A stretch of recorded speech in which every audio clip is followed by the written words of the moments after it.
The ninth, one at Kansas City, 4-3. I'm Steve DeSager.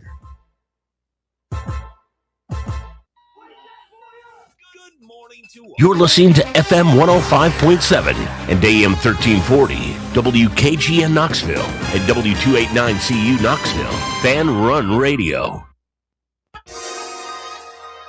I am untethered and my rage knows no...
Back on the airwaves, coming at you live from the White Claw Hard Seltzer Studios. John Reed, Cody McClure, Bad News Bubba. Hope you're all having a great start to your holiday week. Only 4-day week, assuming you didn't have to work yesterday. But it is a very Monday-like Tuesday. Cody, how are you, my friend? Thank you, John. Well, the New York Knicks. Oh, wait, wrong hour. I'm doing good, John. Good to be here. Good to be anywhere. How you doing? I'm doing okay. I'm doing okay. It's physically one of the worst feelings for me going on right now, but it was intentional, which makes it even a little bit more annoying. But I got to put these drops in my ears every now and then, Right. to like clear it out. Ivermectin, yes, we know. I get a lot of buildup, a lot of wax. Mm-hmm. When I had that ear infection last year, the doctor, the nurse, practitioner, whoever dealt with me was like, "Hey, no more Q-tips in the ears, brother. No more Q-tips in the ears. You got to put these drops in, and the drops will like take care of the wax. You don't want to put Q-tips in your ears." And have you taken this advice? Yes. I haven't used any Q-tips since then, and I haven't put the drops in as much as I'm supposed to. I'm supposed to do like once every 2 weeks, but I hate it. So really, I only do like once every like 2 months or whenever I feel build up. But my ears were feeling pretty stopped up, so I put a bunch of the drops in there, and they're supposed to clear it out. But while it's happening, it's basically like getting swimmer's ear. Like, so I got these drops in last night, so I couldn't really sleep. I woke up still feeling that way. So I've got a little bit of a headache and swimmer's ear. Does it hurt when you put them in? Hurt? No, it's just, you ever had water stuck in your ear? Yeah, irritating. Yeah, just annoying. I see. And like I can't really hear, and like it just swooshes around when I move, and it constantly feels like something's about to drain out. So it's kind of annoying, but I did it to myself. But you're not supposed to drain it out. You're just supposed to let it settle in there. It's supposed to settle and work itself out itself. Okay. Well, but when it does work out, it's very gross. Oh, of course, yeah. Like it starts like oozing out and like getting the wax out. So like typically when I do it, I'll wake up in the morning and I'll have it all over my pillow.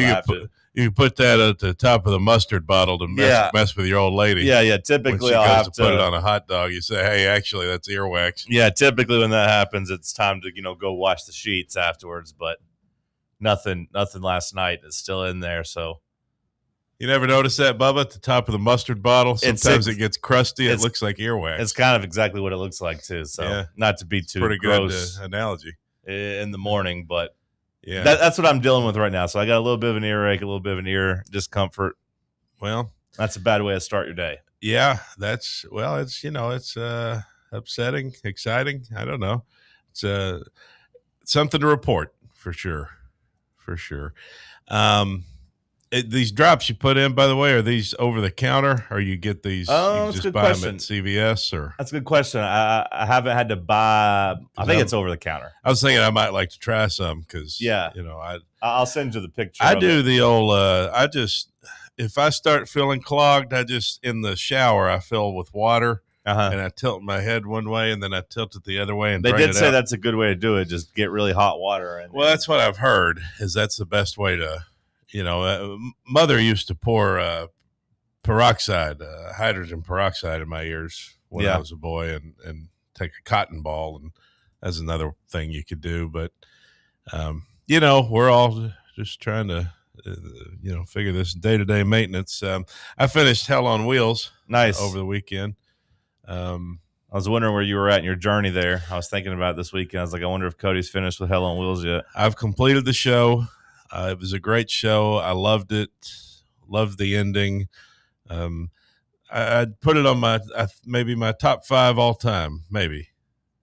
Border top 8 for sure. But I've only watched like 10 good shows. Sure.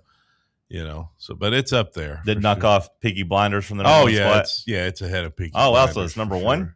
No, Sopranos is number 1. And then number 2 is Game of Thrones, first 6 seasons. And then number 3, see, then it gets tough for me because I love Deadwood, Boardwalk Empire, but I think I like this show more than those shows, but maybe that's recency bias. There's been other shows. I love Curb, but we don't have to get into my whole ranking. Sure. You make fun of this show. I haven't made fun of this show. No. I haven't made fun of this show. But I must tell you, the lead actor in the show, Common. Well, no, I know. I told you it's got Common in it, but also the lead actor, Anson Mount. I don't know if you've ever heard of him, but he's a big Titans fan. Oh, nice. He's a Tennessee guy. He plays Cullen Bohannon in the show, who's the main character. And I haven't made fun of this show at all. The only thing I've said about it that would even be remotely poking fun at is I just said my mom loved the show. But that's the only thing I've ever said about it. She did love the show. Well, I'm glad. I've never watched the show. I've got no opinion on it other than I told you that Rotten Tomatoes had the, season 4 and season 5 is really highly rated.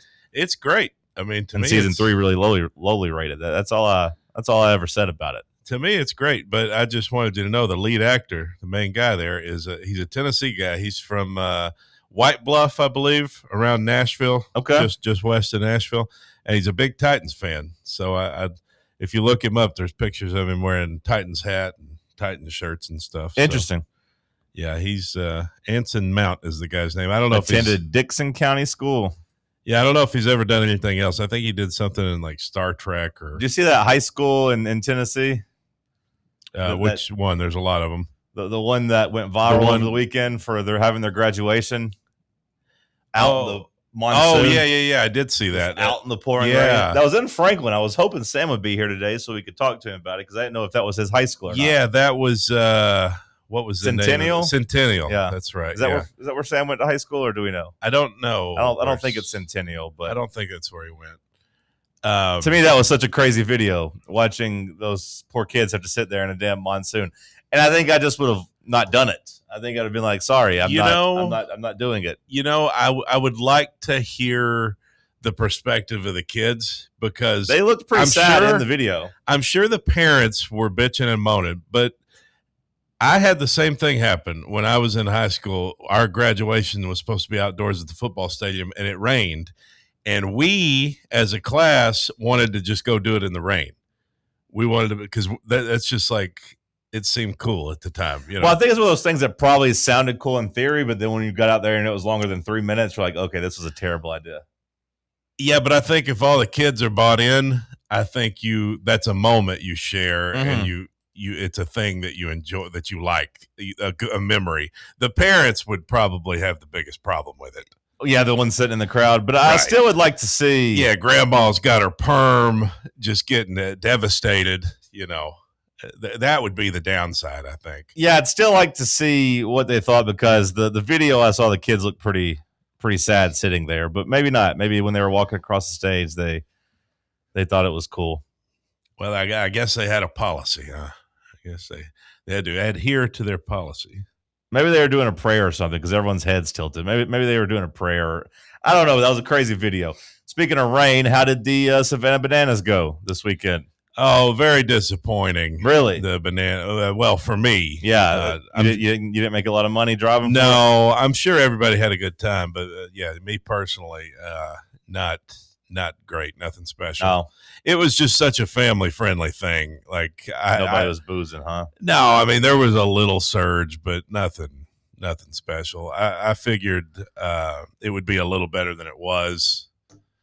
I figured it'd be a little better than what I got versus the Luke Combs concert, somewhere in the middle, maybe. But no, I was on the low end. It was not good for me.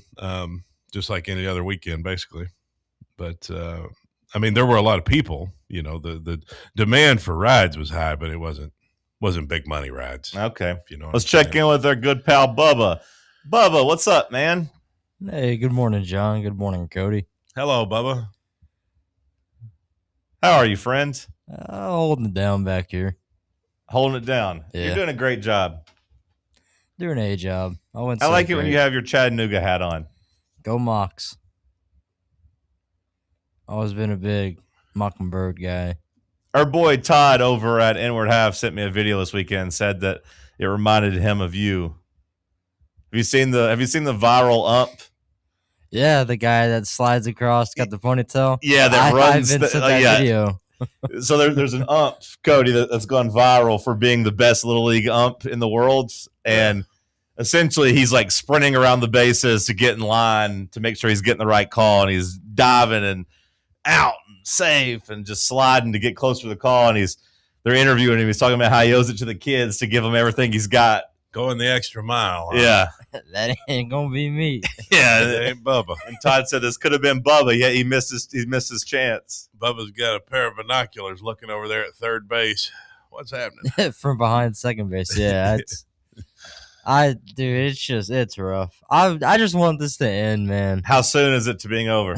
I don't know. We got at least through this week, and then I think they take a week off, and then I think they're doing their tournament. So you might not make the cut to get to the tournament. I don't want to do the tournament, man, if we're being honest. Because that's just only more amped up, I still want to come to a game this week, please. Please go watch some kids that you don't know. But the weekend was pretty cool. I got to write a letter to my friend because his wife asked us to do that. And I've never written a letter before. You wrote a letter to your friend, his wife asked you Yeah, it was for his birthday. Is he going to rehab? It's just he's turning 30. Was it an intervention? You had to write everything he's done to wrong you? Tom. No. The way that you yell at me when you're on drugs makes me feel bad. I write to you in hopes of your salvation. Are you mailing the letter? We did, yeah. How did you just go, dear Tom? My dearest Tom? To whom it may concern. No, I mean, I just, start off with my friend's name and then. Jerry. But with an exclamation point. You went exclamation point? Yeah. No, you're supposed to go comma. I don't care. What did you sign it off with? Your dearest friend? No. Regards. I just put my name. Bubba. Yep. Okay. Just a dash. You had never written a letter? I mean, in elementary school, they made us do pen pals, but that was, 15 years ago, it feels like. Did I ever tell you about my friend who writes these women in prison? Mo from back home. No, not him. It's sad that he was trying to upstage your story, Bubba. He tried to make it about him. Well, he just made me think of it. I'm not trying to upstage. Good weekend, John. It was a good weekend. We'll just stop there. I did do something really. It was a weird experience that I had. Before you get to that, how long was the letter?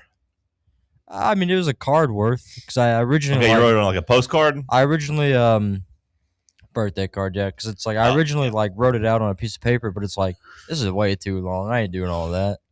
Something I tried to shorten it up, and my hand doesn't work anymore, man. My right hand just doesn't work. No, that's not it. Huh? I was going to ask. Were you going to say Cialis? I Is that what you were was. about to say? Cialis for his hand. I wish I could take he can get it up again. I wish I could take a pill to make it work because it just doesn't work anymore. And I knew it wasn't going to as I was younger. I mean, I broke the thumb twice. Like I knew I was going to have problems with it. But when I tried to write like my mother a Mother's Day card, like I could only write like 3 sentences before my hands just really cramping. Like I couldn't go and scribble a letter anymore without it just really hurting. Went bowling yesterday, and yeah, I mean, just my thumb was just in shambles after that. Like it still hasn't recovered. It's You just may have Yeah, wooden arthritis. hand. I definitely have arthritis. Be a little kingpin, a little wooden hand there. Yeah, I mean, I'm not very good, but I did win yesterday. Not to brag, but not Did with you a have very the high thing- score. Do you have the thing where you Like can sit? 135. That's not great. It's you, not. No, You can sit the ball up on the thing and roll it. there was a down. kid next to me doing that, and I did think about how I wonder if I could have an advantage doing that as an adult now, because you don't really get enough speed when you're a kid doing it. But maybe I could do something different. I don't know. Were you putting your thumb in the hole? I did the second game because it was couple versus couple. We needed to make a comeback, and I needed to lock in. Yeah. Oh, toad in the hole. Well, you could always just roll it with your palm, I guess. Yeah, I was trying that the first game, and it didn't go very well. You a spinning kind of guy? I try, not really, but I try. When I don't put my thumb in it, I do try to put a little bit of a spin on it, but it's very, very inconsistent. So like it wasn't working. I just try to roll that thing down the middle. Yeah. So then I was like, okay, got to lock in. So I had to put my thumb in it, but then I was really hurting after like 5 frames. My hand just doesn't work anymore. So I was curious how long your letter was. Did you have another anecdote you wanted to share with us? I did. So I went for like the other day when it was really raining good for a minute. A power went out, so I was like, well, this sucks. So I went for a walk in the rain. Terrible decision. Got absolutely soaked. My shoes are just absolutely cooked. But then, I was the only one out there, and then I saw this other random person walking, and I was about done. But it's like I gotta figure out what's up with this person walking out here, because it's like this is unusual, man. Why are 2 people out here walking in like the pouring rain? So I manned up when I talked to this person. Was it a guy or a girl? It was a girl. How old are we talking? They were in their 20s. Okay, so maybe No. maybe a little love connection. What happened? No, just different interests and personal, attributes that I prefer. She's a big old heifer, is what you're saying. Yeah. Yeah. Okay, well, what'd she say when you asked her what she was talking? I mean, it made me more fortunate because I was learning about how she had health issues, so that's why Oh, she has to walk in like different conditions and like at night, or that's what according to her. She says she has like really bad seizures from epilepsy. So she has to walk at night? Well, she walks in like And in the darker rain? times, so that way like sunlight and like any potential like rays and stuff don't like mess with her head and cause her Doesn't to be trigger. lightheaded. Stuff well, that's like that. good. That's good moral for you, Bubba. You talked to that stranger, which is good, but also you learn to be thankful. Yeah. People always say the health and stuff, and we take it for granted. People got a lot worse. Probably could have took her back to your place. And no. No. No. No. Respectfully, No, I thanks. support their journey of walking. Well, that's good. Good job. Sports-wise, we had some good NBA games, or at least some interesting outcomes. Baseball-wise, we know where we are headed. We kind of had an idea of where we were headed. Then the projections on Sunday morning started throwing a wrench in those plans. Got a little bit excited, but the end result was kind of what we thought. We'll dive into that next. Let's talk sports on Fan Run Radio.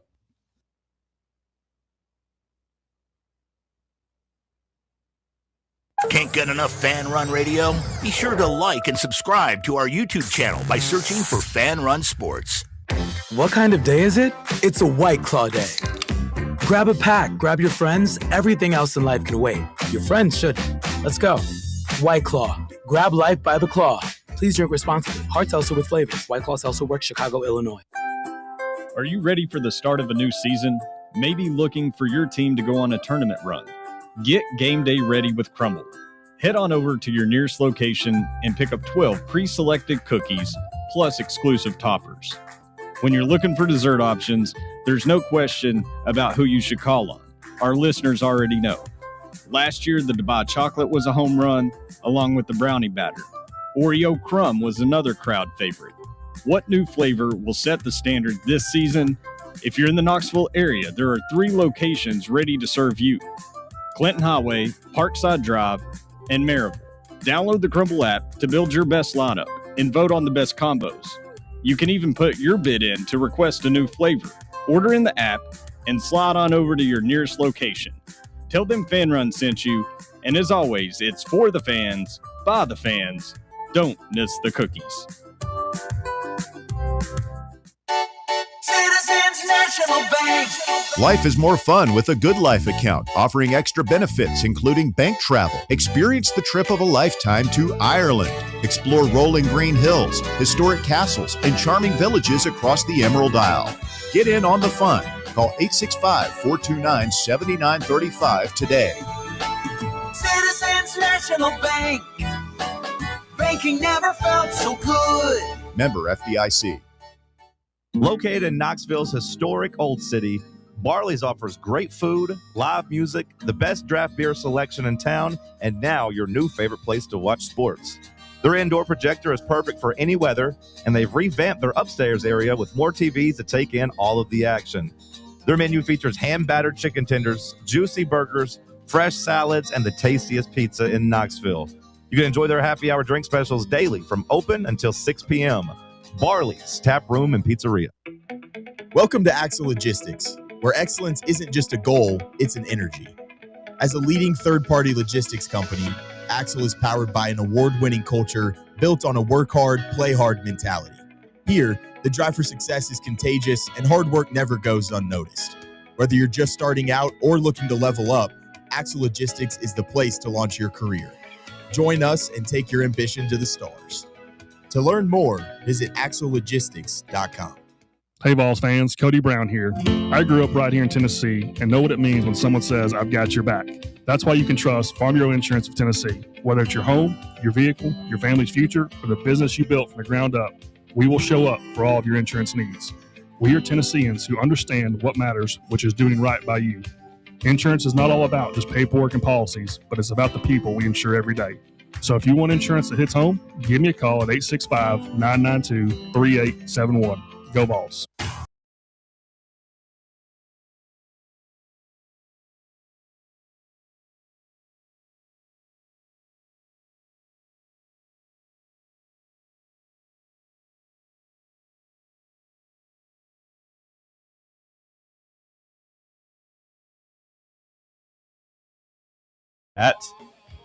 When they aren't even considered for a slump buster, that's bad. Bubba, are you in a slump?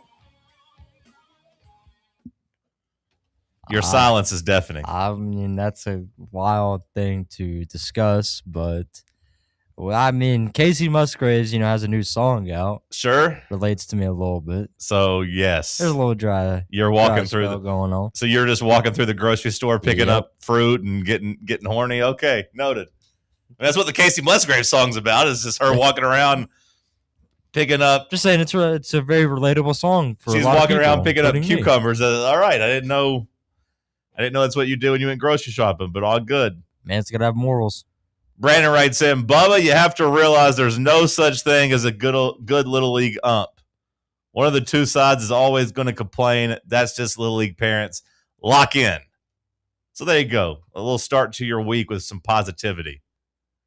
Talked about Tennessee baseball for a second yesterday. It looked like we were going to be headed to Kansas, which I got to say got me a little excited. Kansas? Not because I was excited about going. What's that, Bubba? Red shoes? You're talking about the Wizard of Oz? Yeah. Well, we didn't go to Kansas. You're not in Kansas anymore. But for a second, I did think we were headed there. That's where Baseball America projected us. To which I was like, okay, that's a lot, quote unquote, easier of a team. That regional, Tennessee might even be favored in that regional, is what some people were saying. And then the projection switched. And they're like, actually, no, we're going to say what we've been saying the last couple of weeks, which is Tennessee is going to stay over in the mountains, play an ACC team, either Georgia Tech or North Carolina. And they decided, Cody, to send us down to North Carolina. Well, how about that? Chapel Hill, very Very interesting place to be going. A lot of people thought North Carolina got screwed. I watched some of the selection show, the immediate post-reveal reactions, and the guys on there said, "Yeah, North Carolina, that's a tough draw." KP, he's one of their main baseball guys. He said that's Tennessee is a tough draw there, and also East Carolina and VCU, no slouches there. Well, VCU is the toughest 4 seed in the field when it comes to RPI. So, like, if you just look at it from that perspective, it does feel like North Carolina and Tennessee drew the toughest 4 seed in the field. So whenever you have that, as a starting point, then it's going to feel like you got a unfortunate break. Everybody in that region probably feels like it's tough. Yeah, and North Carolina can't be feeling too good about playing a team in Tennessee that has, advanced to, what would it be now? 5 straight, 21, 22, 23, 24, 25. 5 straight super regionals. That's right.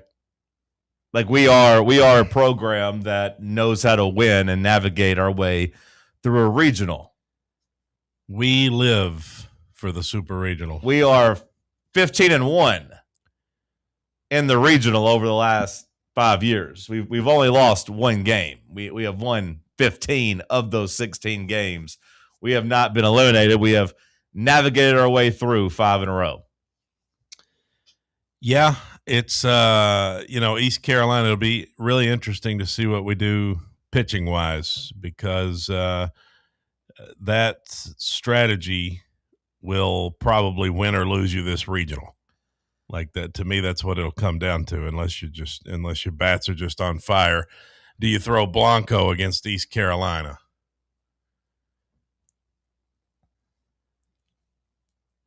I don't know the answer there.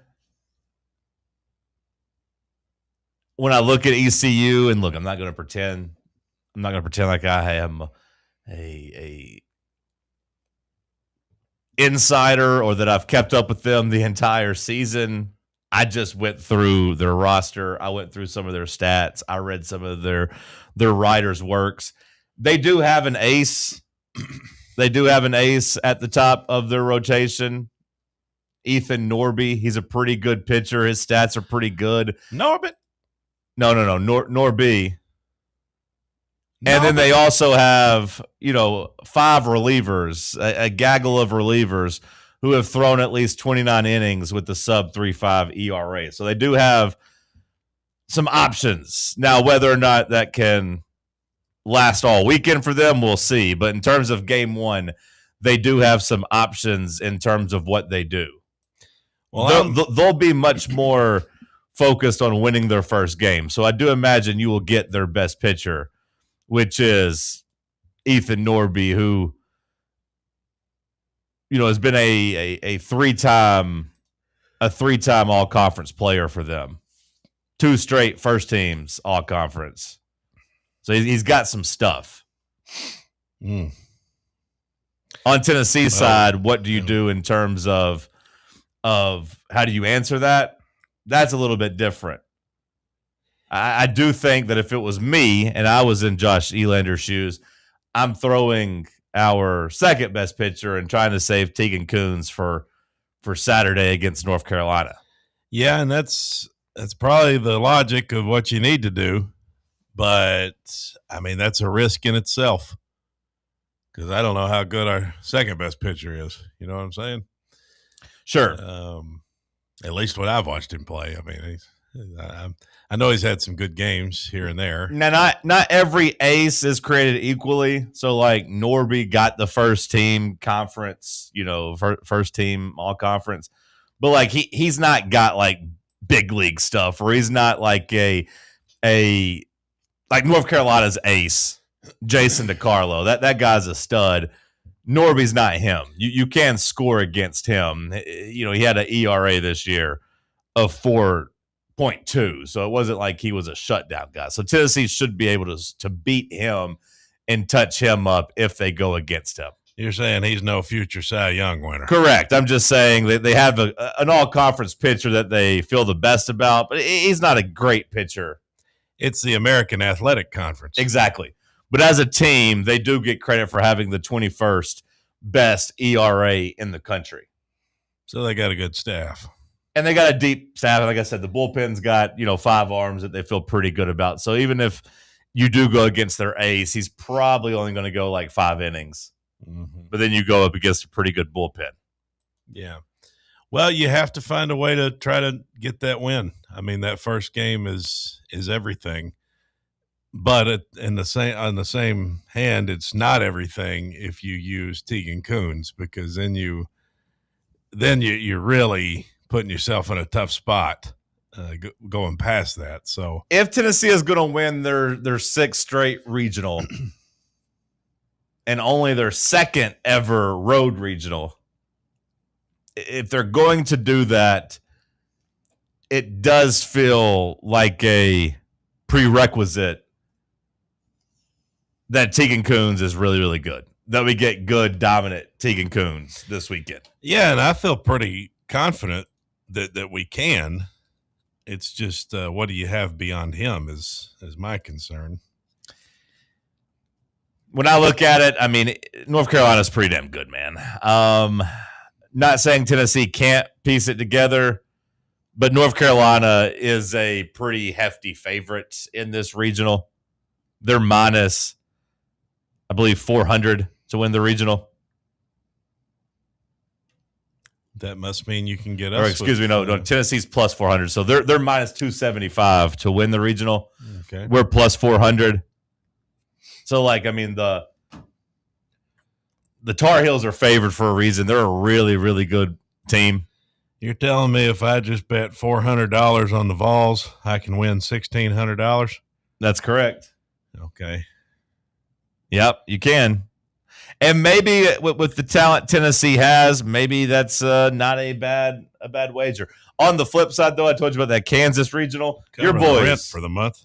Your boys got sent to Kansas, Arkansas. I don't know why you're referring to Arkansas as my boys. The homeland, the motherlands. They don't support that team at all. They got sent to Kansas, and Arkansas is favored in that regional. So I don't mind them in basketball, but I can't stand that damn Van Horn. Would have been a much easier draw when you look at this, because North Carolina, they finished 2nd in the ACC. I told you about their ace. They got a legitimate bona fide ace at the top of their rotation. I assume they'll save him for Saturday, but we don't know that either. They finished 10th nationally in team ERA. They got a trio of relievers who are awesome. And their offense just kind of tries to single you to death and just get on base, draw walks, and hit singles. So Tennessee, has to find a way to shut down that lineup, and they have to find a way to manufacture enough runs. Like, this isn't your typical Tennessee regional team. We don't know what Josh Elander's strategy is going to be, because Josh Elander might not know what his strategy is going to be yet. This is his first time ever navigating this himself. North Carolina don't play in the SEC, Paul.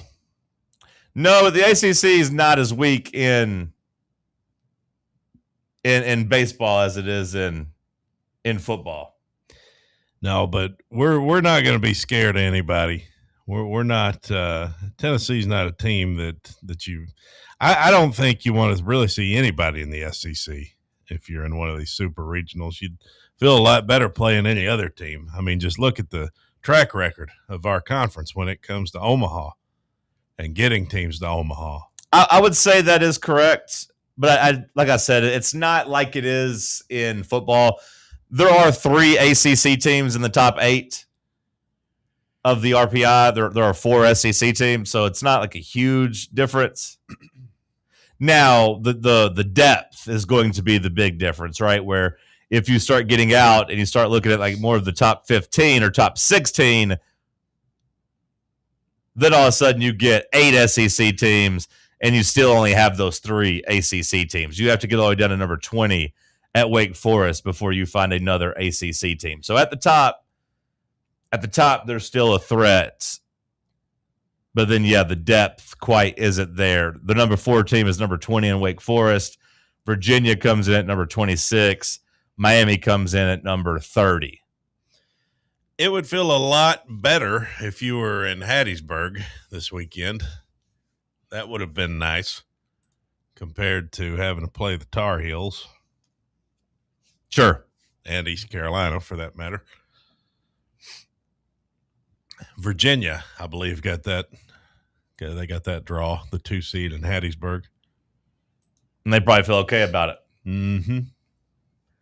Yeah, overall, it doesn't feel like a good draw for Tennessee by any means. It's tough. I mean, it's one of the tougher. I mean, North Carolina, where do you consider them to be when you're looking at the pecking order around the country? I mean, they're one of the top teams in America. Yeah, I won't pretend to be an expert there. I know that heading into the ACC tournament, a lot of people that do cover it closer thought they were a top 4 seed, thought that they'd be one of the top 4. They ended up losing that spot to Auburn after, they dropped the conference championship to Georgia Tech.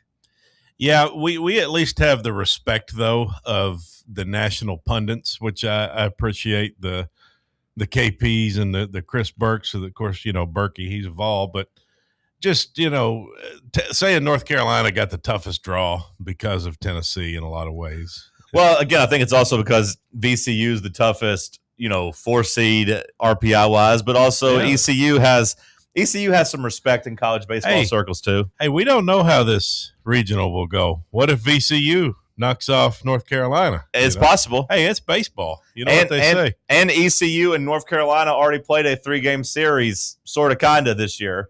I say sort of, kind of because ECU and North Carolina played 2.5 games before the rain had the game called.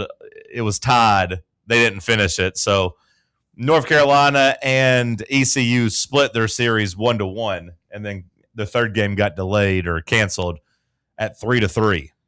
Yeah, speaking of being called for rain, boy, that Coke 600, did you see that Sunday night?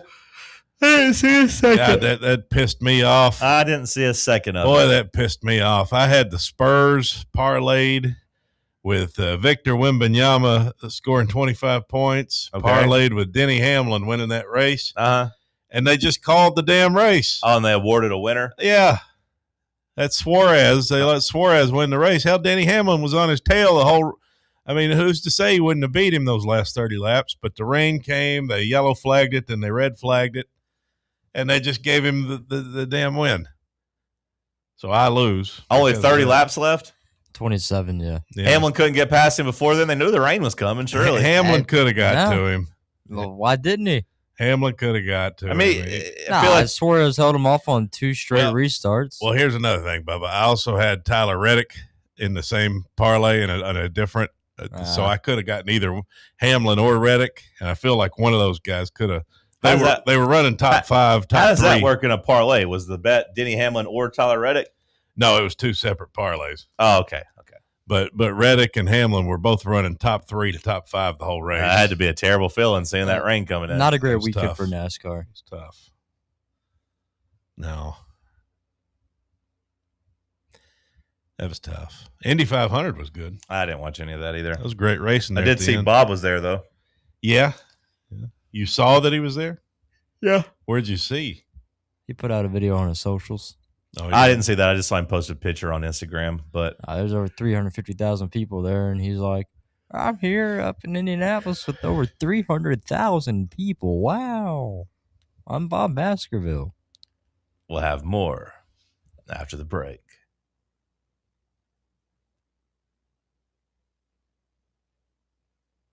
Here at Fan Run Radio, we're not just some podcaster streaming from his mother's basement, but we're also not a bunch of mouthpieces on state-run radio telling you what we've been told to say. We're the flagship station for Tennessee fans. This is Fan Run Radio, Knoxville. Okay, so we really need uniforms and equipment for this season. Can I trust you with that? Cool, I'll just order them online. What? Yeah, I'm going to hop online and I'm going to get them ordered. Hold up. That's not a good idea. We shouldn't just spend money on some random online retailer, okay? I mean, it seems pretty convenient. Trust me, it's a terrible idea. Let me simplify this for you. SM Athletics. Okay, how do you pronounce it? SM Athletics? They're the go-to for uniforms and equipment, whether it's for universities, high schools, youth leagues, you name it. So why wouldn't you rather go with professionals who can guide us through the process, design the perfect uniforms, and deliver the best equipment? Yeah, I guess that makes sense. What's the name again? SM Athletics. Right. It's definitely smarter to go with a company that emphasizes customer service, fair pricing, and, of course, excellent products. Exactly. So, yeah, I guess it's settled then. For uniforms and equipment for all sports, it's SM Athletics. Planning for spring at Lowe's means big savings on outdoor power equipment, and Lowe's knows nothing feels better than free. Buy one select Ego string trimmer, leaf blower, or mower kit. Get one select 56-volt battery free. That's up to a $299 value. Power through spring with Ego, the #1 rated brand in cordless outdoor power. Because Lowe's knows home improvement. Valid through 4/3 while supplies last. Selection varies by location. A brand built in Tennessee and born from the love of the game, Inward Half revolutionizes golfing comfort. Crafted by a former pro and dedicated enthusiast just like you, our luxury performance wear guarantees you stay cool and comfortable through every swing and every day. We're not just a brand. We've set out to create a lifestyle for those who understand that impeccable style and premium performance are a hole-in-one. Enjoy the walk-in with Inward Half. Barley's has live music on weekends, general team trivia on Wednesday nights at 8 p.m., and now live sports trivia, courtesy of the Knoxville Trivia Guys, every Thursday night upstairs. The game starts at 7 p.m. and is free to play for everyone, so head on down to the Old City and show off your sports knowledge and win gift cards to Barley's. Use those gift cards to buy some delicious food and drinks, and you can take it all in with their wide selection of TVs and indoor projectors. Barley's Tap Room and Pizzeria. Are you thinking of buying a home but don't know where to start? Well, call VFL Josh Travis, your local mortgage expert with Foundation Mortgage, based right here in Knoxville. Whether it's your first home or your forever home, he'll keep the process simple every step of the way. To get started, visit mortgagebrokerjosh.com or call 423-312-9777 today. Foundation Mortgage Company, LLC is an equal opportunity housing company. NMLS number 1387311.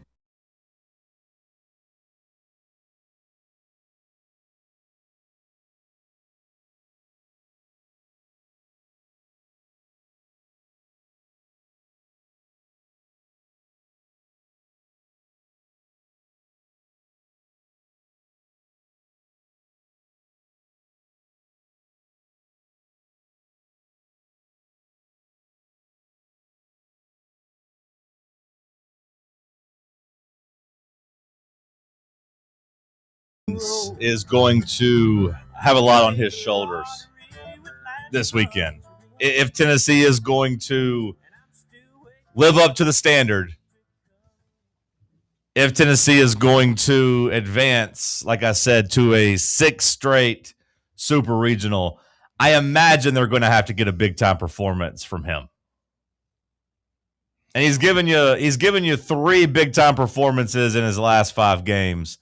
The problem is that 2 of those other games, 2 of the 5, not so great. Got beat up by Kentucky, got the win against Oklahoma, but that was all because of the offense, as he kind of got beat around. 12 hits, 4 runs. But against Texas, 7 shutout innings, 15 strikeouts. Against Alabama, 8 shutout innings, 9 strikeouts, and against Ole Miss, 5 innings, no runs, 10 strikeouts. You've gotten a little bit of topsy-turvy performances from him, but he's been really good at the very top of that. Teagan shows up for the big ones. It does feel that way. Who can get up for Kentucky? No, I mean that is completely fair. Like Kentucky and Oklahoma would be the 2 smallest games of those 5 I gave you, and that's right. And other than that, I just hear 3 big series wins. Yep. Did we win the series against Ole Miss? No, we lost. Okay, I didn't think so. Now that I think about that, we ended up losing that game. We won Mississippi State series. Yeah, we ended up winning that or losing that game that he started against Ole Miss. But, I confuse those Mississippi schools. But he didn't give up any runs. I'm not blaming him. They're all one and the same, a bunch of racists. Alabama and Texas, though, 2 big series wins. Yep, and he was awesome in that.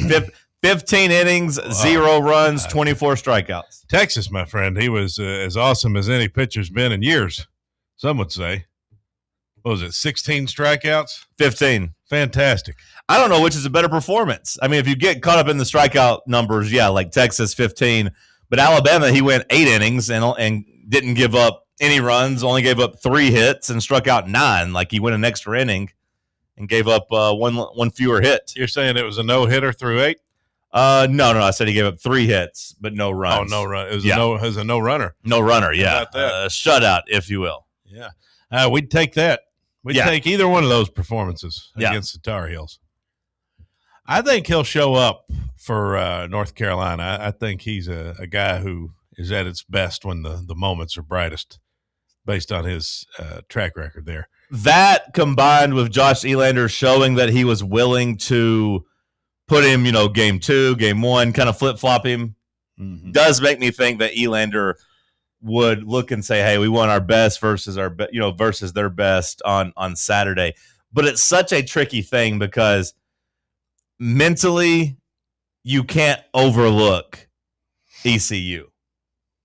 You know what I mean? Like you can't say, hey, we're gonna throw our second or third best pitcher here because we'll save Tegan Coons for our big game on Saturday. Because you could very, very easily lose that first game. And then you're fighting out of a loser's bracket, then you're which screwed.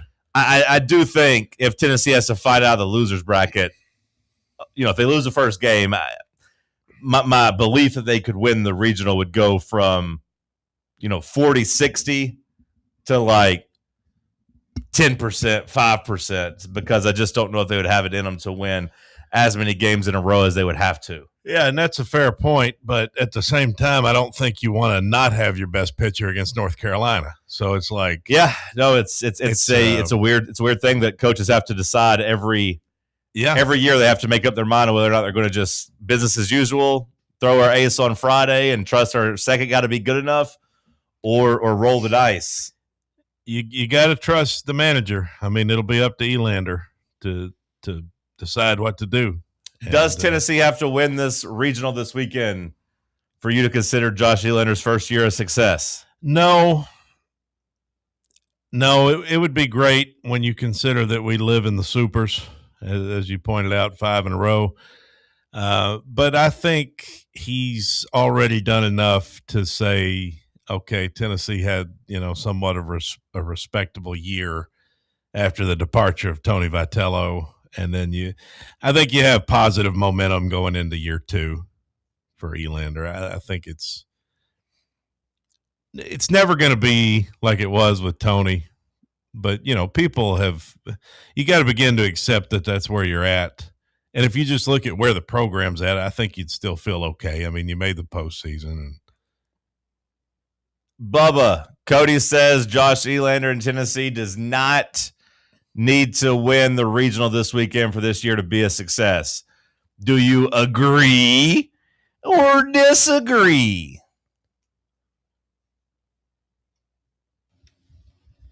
He's very thoughtful. He takes his time.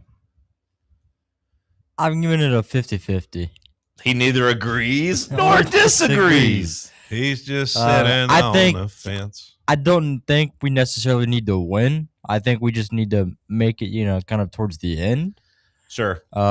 It's a tough question to answer. Because, right now... Don't go 0-2. Don't lose Friday at noon and then Saturday at noon and be home. It's kind of a difficult question to answer. Because it's like, if we win, I think that's just more of a cherry on top for Elander's first season. Okay. Because it's like, we had some questions, and it's like being able to kind of not pick up where you left off, but just pick back up in a pretty proper setting, because people compare Vitello, stuff like that. Vitello's first, I don't want to say his first year, but his first real year, the first time Tennessee made the tournament and started this new streak of making every tournament, I think 7 in a row now.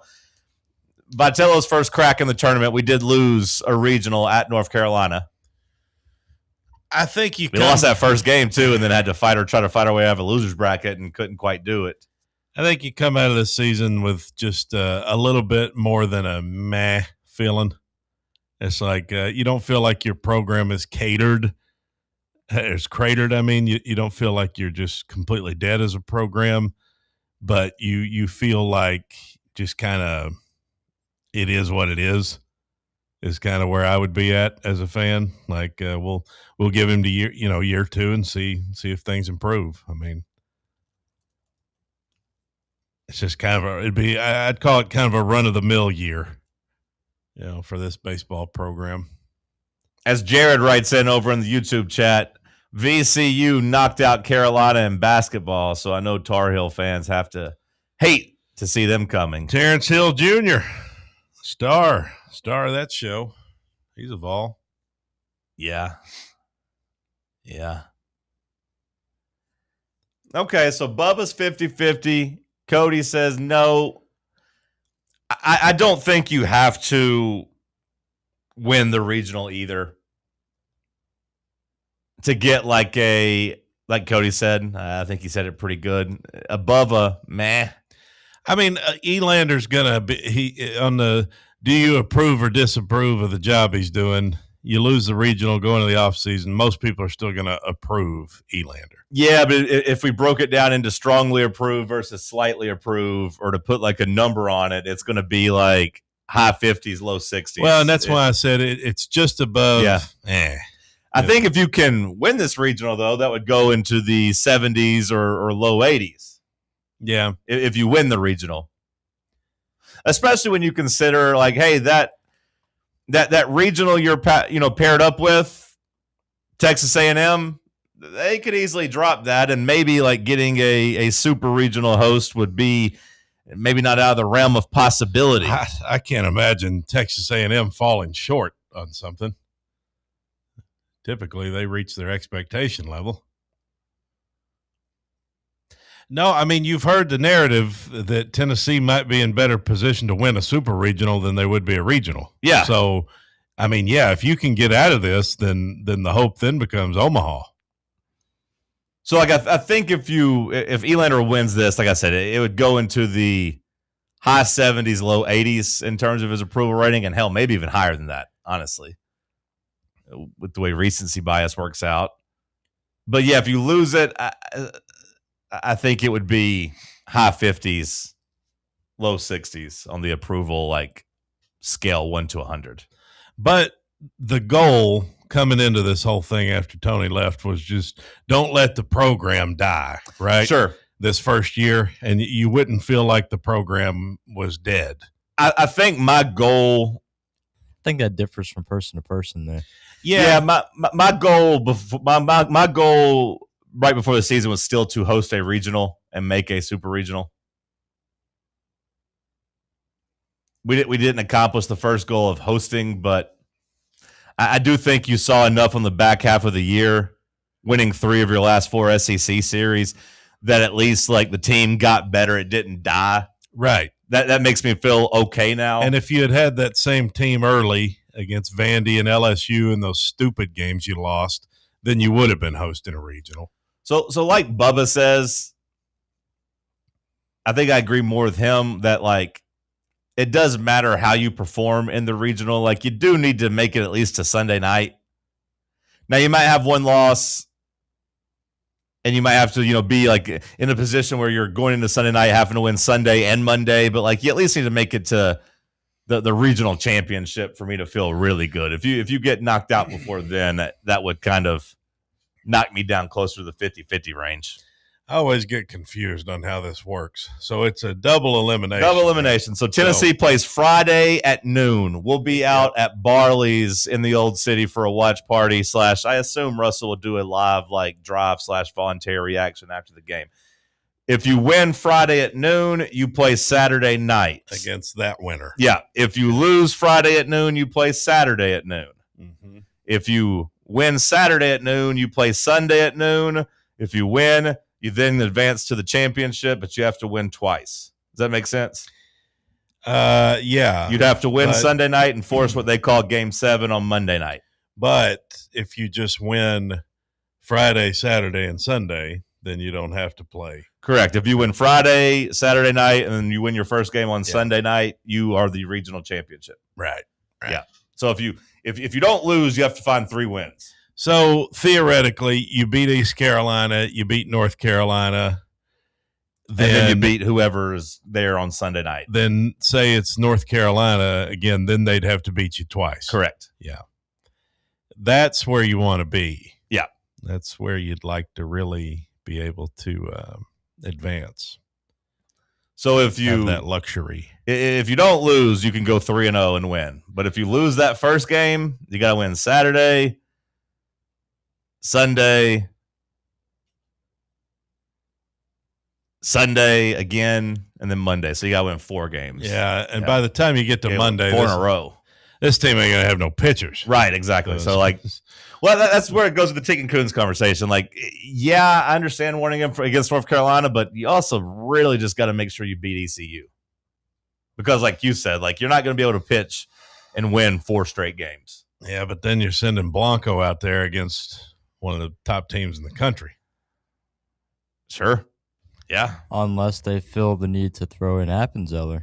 Yeah, I mean, who knows? They've kind of been prepping him up for a little Well, bit. maybe at that point you do whatever you got to do to win game 2. Yeah, we don't know what Elander what he will do because I mean, yeah, you're still dealing with some arm issues in your rotation. You're still trying to figure that out. Like you hope that the rest of going home early in the SEC tournament does have your pitching staff pretty fresh and ready to go. Like kind of all arms on deck type of thing. Any update on Landon Mack? Have you heard anything about him? I'll get you one if I can during the break. We'll talk about it in some headlines. Let's talk sports on Fan Run Radio. The flagship station for Tennessee football. Fans. Fan Run Radio.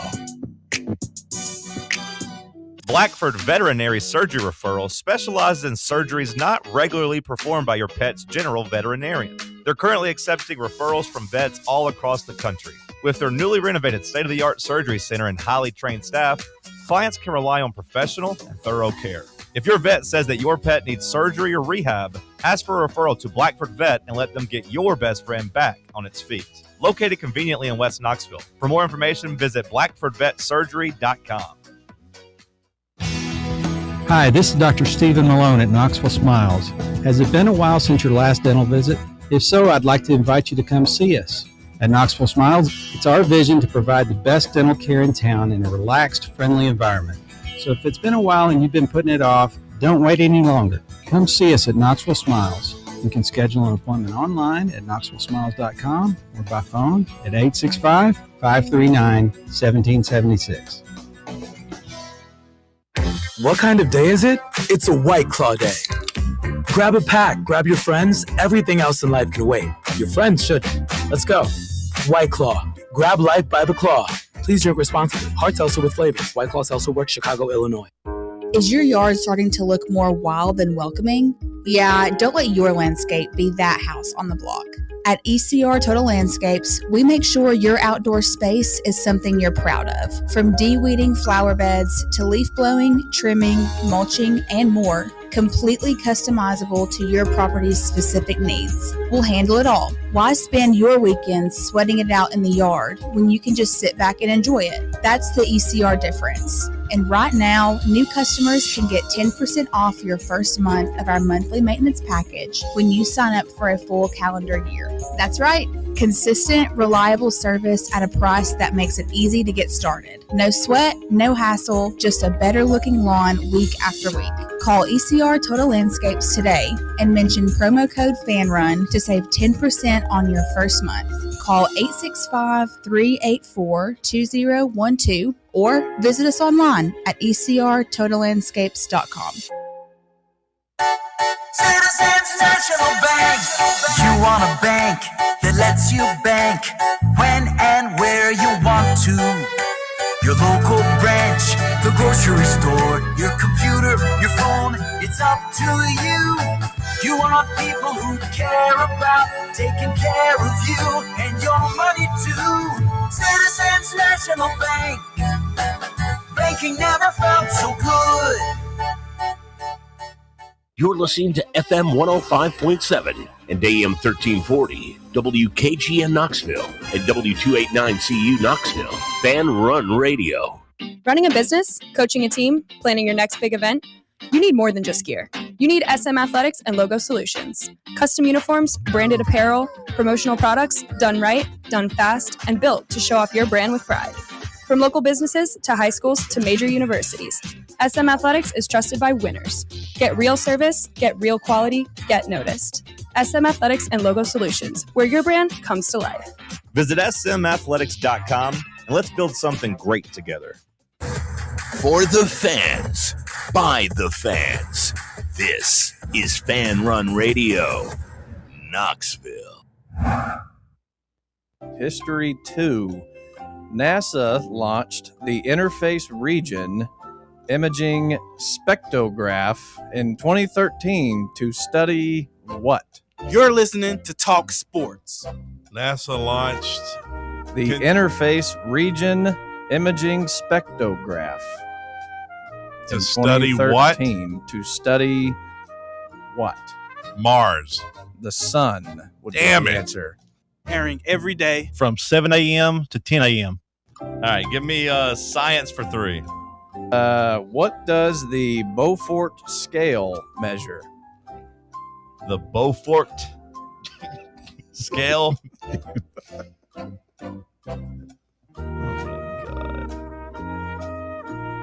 guess it's pretty Beaufort's. Density.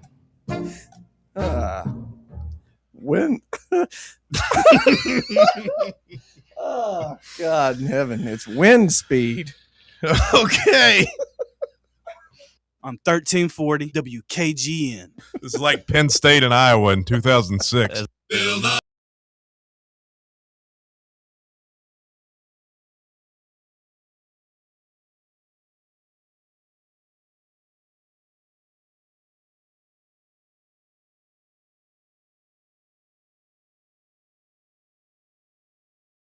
Hard Seltzer Studios. Drink the lights, refreshing White Claw Hard Seltzer.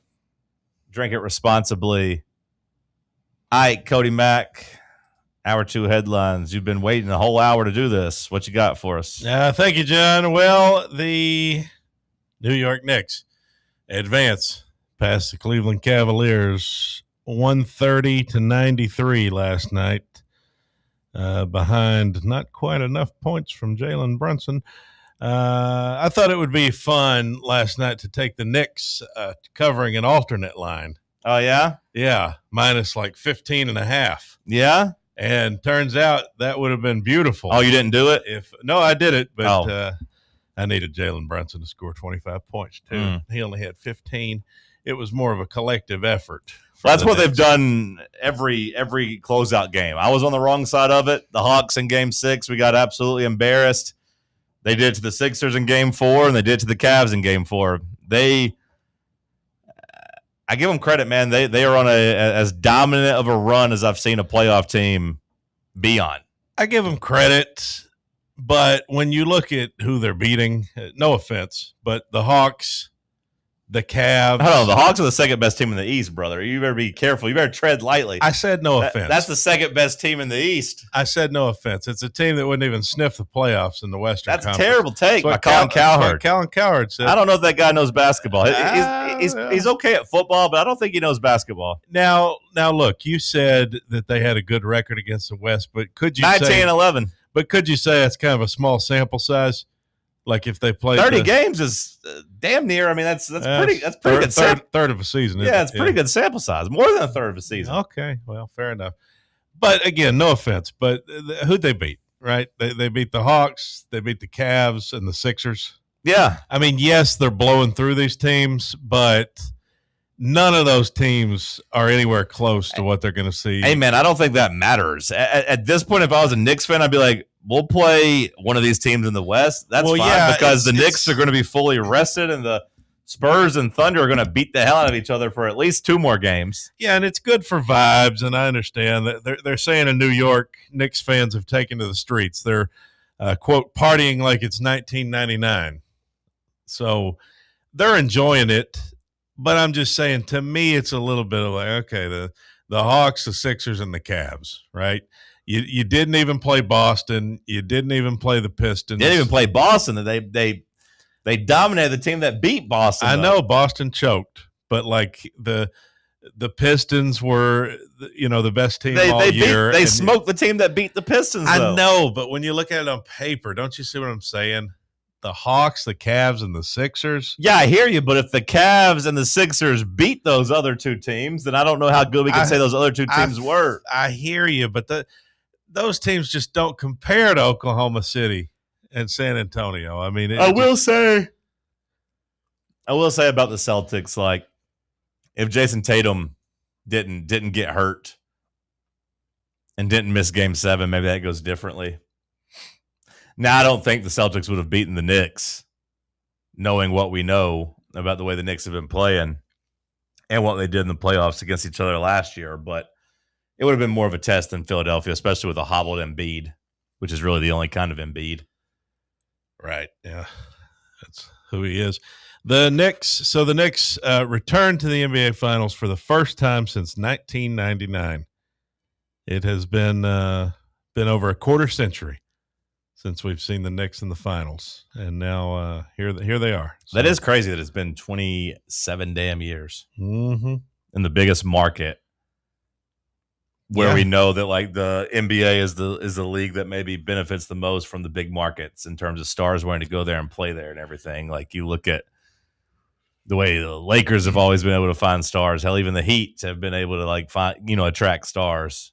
You would think that the Knicks would have been able to do that at some point over the last 27 years. Yeah. 3 Astros pitchers combined for Houston's 18th no-hitter to tie for the 3rd most by any team in MLB history. Oh, how about that?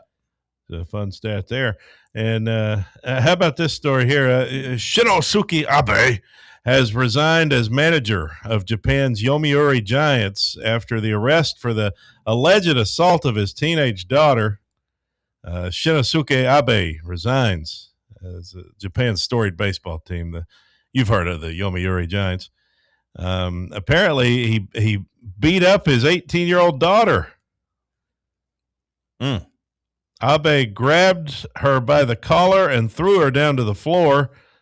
Is that still considered like child abuse when they're 18? I don't know. Yeah, but it's your daughter. Like, is there still like any attachment there other than just like regular battery? It's child abuse, but I think it's beating up an 18-year-old girl. I don't know that he really beat her up. He said apparently she was in a fight with her sister, and he grabbed her and her said, younger "Stop." sister at home in Tokyo on Monday, and he took the 18-year-old girl by the collar and threw her down to the floor. Said he was trying to stop her fighting with her younger sister. So it makes it sound a lot worse, I think, than what really happened with context. But apparently police showed up to the house, and he has resigned after this situation. So that's it's tough for Shinosuke Abe.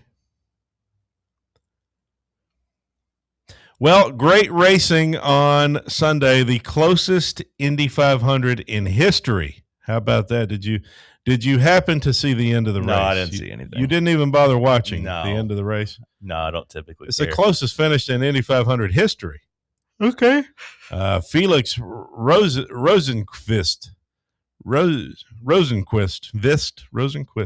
set a race record on Sunday. The Indy 500, 70 lead changes. Okay. And Rosenqvist defeated David Malukas in a one-lap shootout by 0.0233 seconds, the closest finish in the history of the race, earning a record high $4.3 million. I imagine it was a crazy finish. I imagine they were right next to each other, and they had to be like, whoa, who won? I've seen car races before. He juked him out, man. Okay. He's behind him and he pulled up and he just kind of. I can appreciate what happened. I don't have to check it out, though. Hell, I don't have to care about everything in sports. I appreciate the people that care about it. I just don't have to care about it. Hell, you guys don't care about what happened in the WNBA this weekend, so we all got our own thing. Catherine Legg. Cody don't care about what happened in episode 7 of Euphoria this weekend. Hell, we got our interest. Well, speaking of women in sports, Catherine Legg. You want to hear about I Love Boosters? You want to hear about the new Boots Riley movie? Let me tell you about it. No, well, we got our own interests. Catherine Legg raced in both the Coke 600 and the Indy 500, but she did crash out at Indy. Yeah, does that count? I don't know. I don't feel like it counts if you don't finish the races. She was trying to become the first woman to do the double. It came to an end early Sunday, just 18 laps into the Indy 500. She wrecked her car. Yeah, I feel like if you wreck, it doesn't count. I guess you can say they put an asterisk first one to attempt the double instead of because completing it, you got to complete both. Yeah. 500 miles and then the 600 miles. So she's the first that ever even attempted it, though? I believe so. Okay. I mean, that's still cool. And, there'll be a storyline for next year. I assume she'll try it again next year. Is she a good racer? Not really. Okay. Good enough to have a car, but not good enough to be a factor. Yeah. Okay. The Kyle Busch tributes were very moving. Brought people to tears. Yeah, I saw some videos of his kids crying and Kyle Larson's son consoling his son. Quite sad. Yeah. Quite sad stuff. The Women's College World Series is set. So if you're excited to watch the baseball Vols in action, maybe you'd be more excited if you don't feel good about their chances to watch the ladies on the diamond. Hey, ladies. 2:30 Eastern time Thursday. It's Tennessee and Texas. The battle between the two UTs. Tennessee, the 7 seed of the top 8, Texas, the 2. We need some damn redemption is what we need. So you got Mississippi State and Texas Tech. Yeah. That's your opening game. Yeah. Then you got Tennessee and Texas. Then you got Arkansas, Nebraska. And then you got Alabama, UCLA. That is your Women's College World Series. So Florida did not make it. The favorite right now to win the title, Alabama. They are the 1 seed. At plus 350. UCLA at plus 375. Nebraska and Texas Tech at 4-1. Texas at plus 425. You talk about wanting to pay your rent, Cody. What's a better bet? 400 to win 1,600 on the Vols winning their Chapel Hill Regional, or 200 to win 1,600 on Carlin Pickens carrying the Vols to a natty? It's a good question. If it was March, I would have said Carlin Pickens. But you're telling me Vol baseball, all we got to do is win a regional versus winning the whole damn thing. But you got to risk twice the money. Yeah. Or you can just say 400 to win 3,200. I think I'd rather bet on the boys. Bubba, where are you putting your $400 on the boys to win their regional or the ladies to win the title at twice the payout? We're going ladies, man. Hey, ladies. You would pick the ladies, Bubba, trying to win some Carlin points. Pickens' last ride. Karen Weekly got something to prove. We talked about the Faced first, a lot of former Lady Vols. The important first game for the men. I mean, this game, it's on Thursday, right? Between Texas and Tennessee. That one's huge too. I mean, Tennessee blew game 1 last year against Oklahoma and really, put themselves fighting up a mountain. They couldn't come back and win that. But if Pickens can be dominant against Texas, you can really set yourself up for a nice run. I think I'd rather have the ladies at 8-1 than the men at 4-1. I'm scared of this North Carolina team, man. They look really good on paper. I hear the fear in your voice. Yeah, they just look really good on paper. I understand the games ain't played on paper, but I think I'd roll the dice at 8-1 on the ladies. I ain't seen you this scared in a long time. Yeah.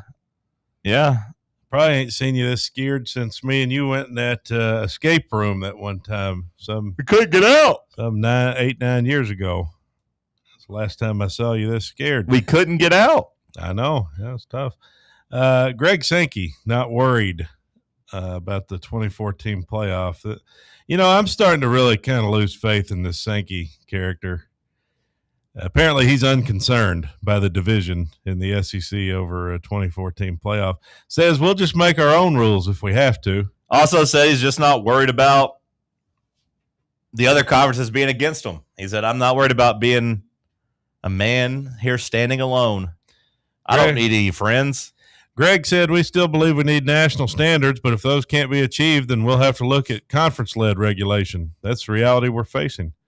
And I also saw him kind of double down and say that, like, hey, ever since the beginning, I don't think we should have any automatic qualifiers. Well, what are we going to do? Just play ourselves? Is that what we're going to do, Greg? No, I don't think that's what we're going to do. But that's the way he's talking. That's his rhetoric he's spitting. Yeah, but I don't think that would ever happen. Oh, we'll just secede from the union. At the very least, maybe you'd get an SEC champion that then plays the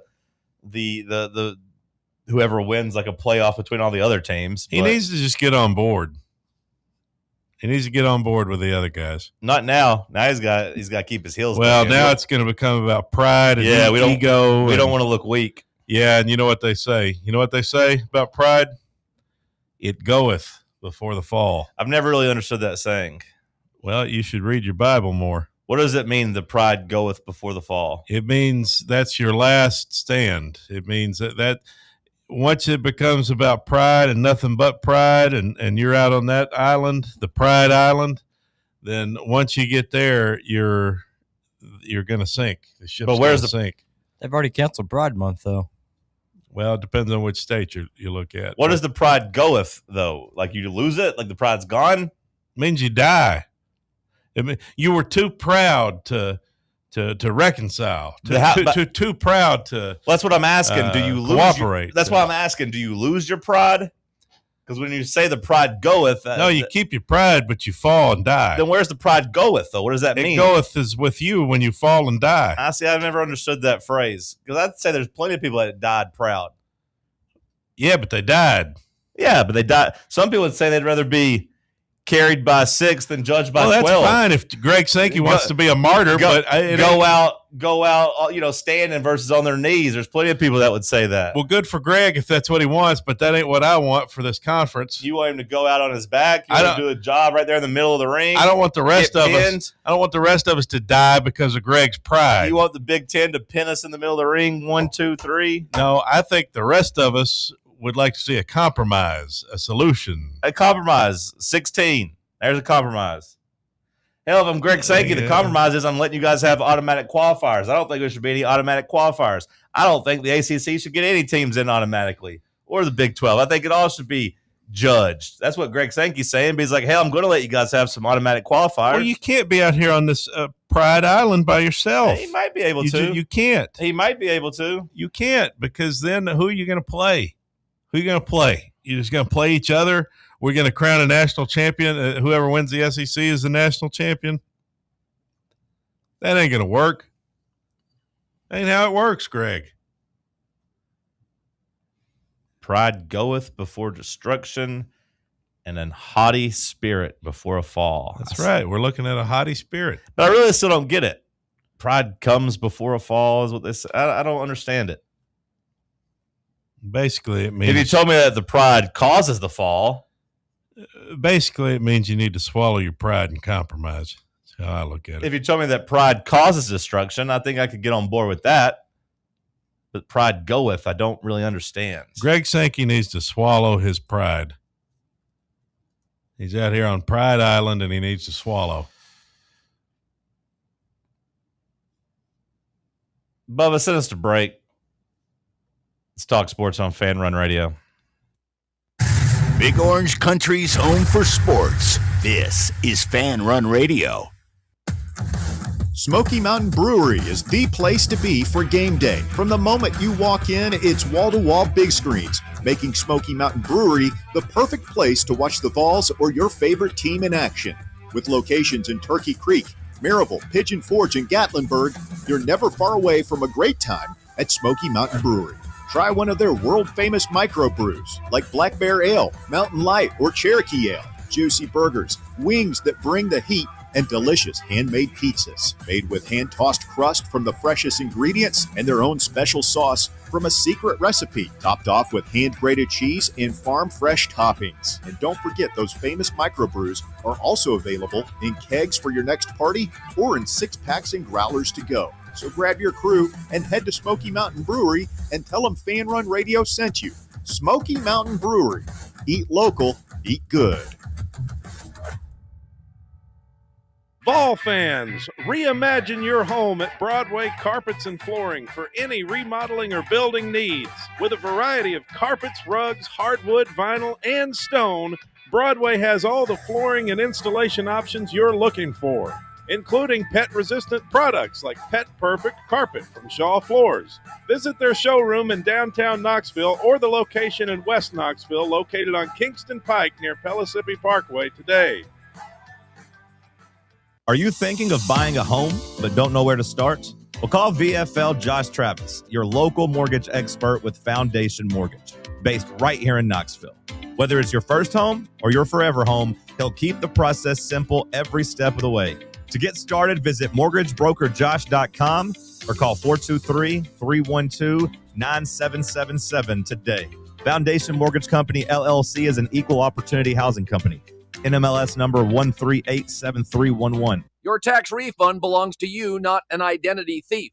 Over $6 billion in tax refunds were flagged by the IRS for possible identity theft last year. If you're in a bind this tax season, LifeLock can help. They monitor and alert you to identity threats you'd miss on your own, even if you're careful with your personal information. And if you do become a victim of tax-related identity fraud, LifeLock has U.S.-based restoration specialists ready to help solve your identity theft issue. Plus, all LifeLock plans are backed by the $1 Million Protection Package, meaning LifeLock will reimburse you up to the limits of your plan if you lose money due to identity theft. Let LifeLock help protect your financial info, so all you have to worry about is what you do with your tax refund. Go to LifeLock.com, save up to 25% off your first year. The promo code is HERD, promo code HERD, to save up to 25% off your first year. LifeLock.com. Identity theft protection starts here. Fan Run Radio, the flagship station for Tennessee fans. This ain't no wishy-washy, limp-wristed, kale-eating, half-ass sports radio station. We're your in-your-face, truth-telling, say it loud, flag-waving, face-painting, hardcore, bring the noise, causing a ruckus, don't give a damn sports station. Sports talk that doesn't just hang up and listen. For the fans. This is Fan Run Radio. Get some.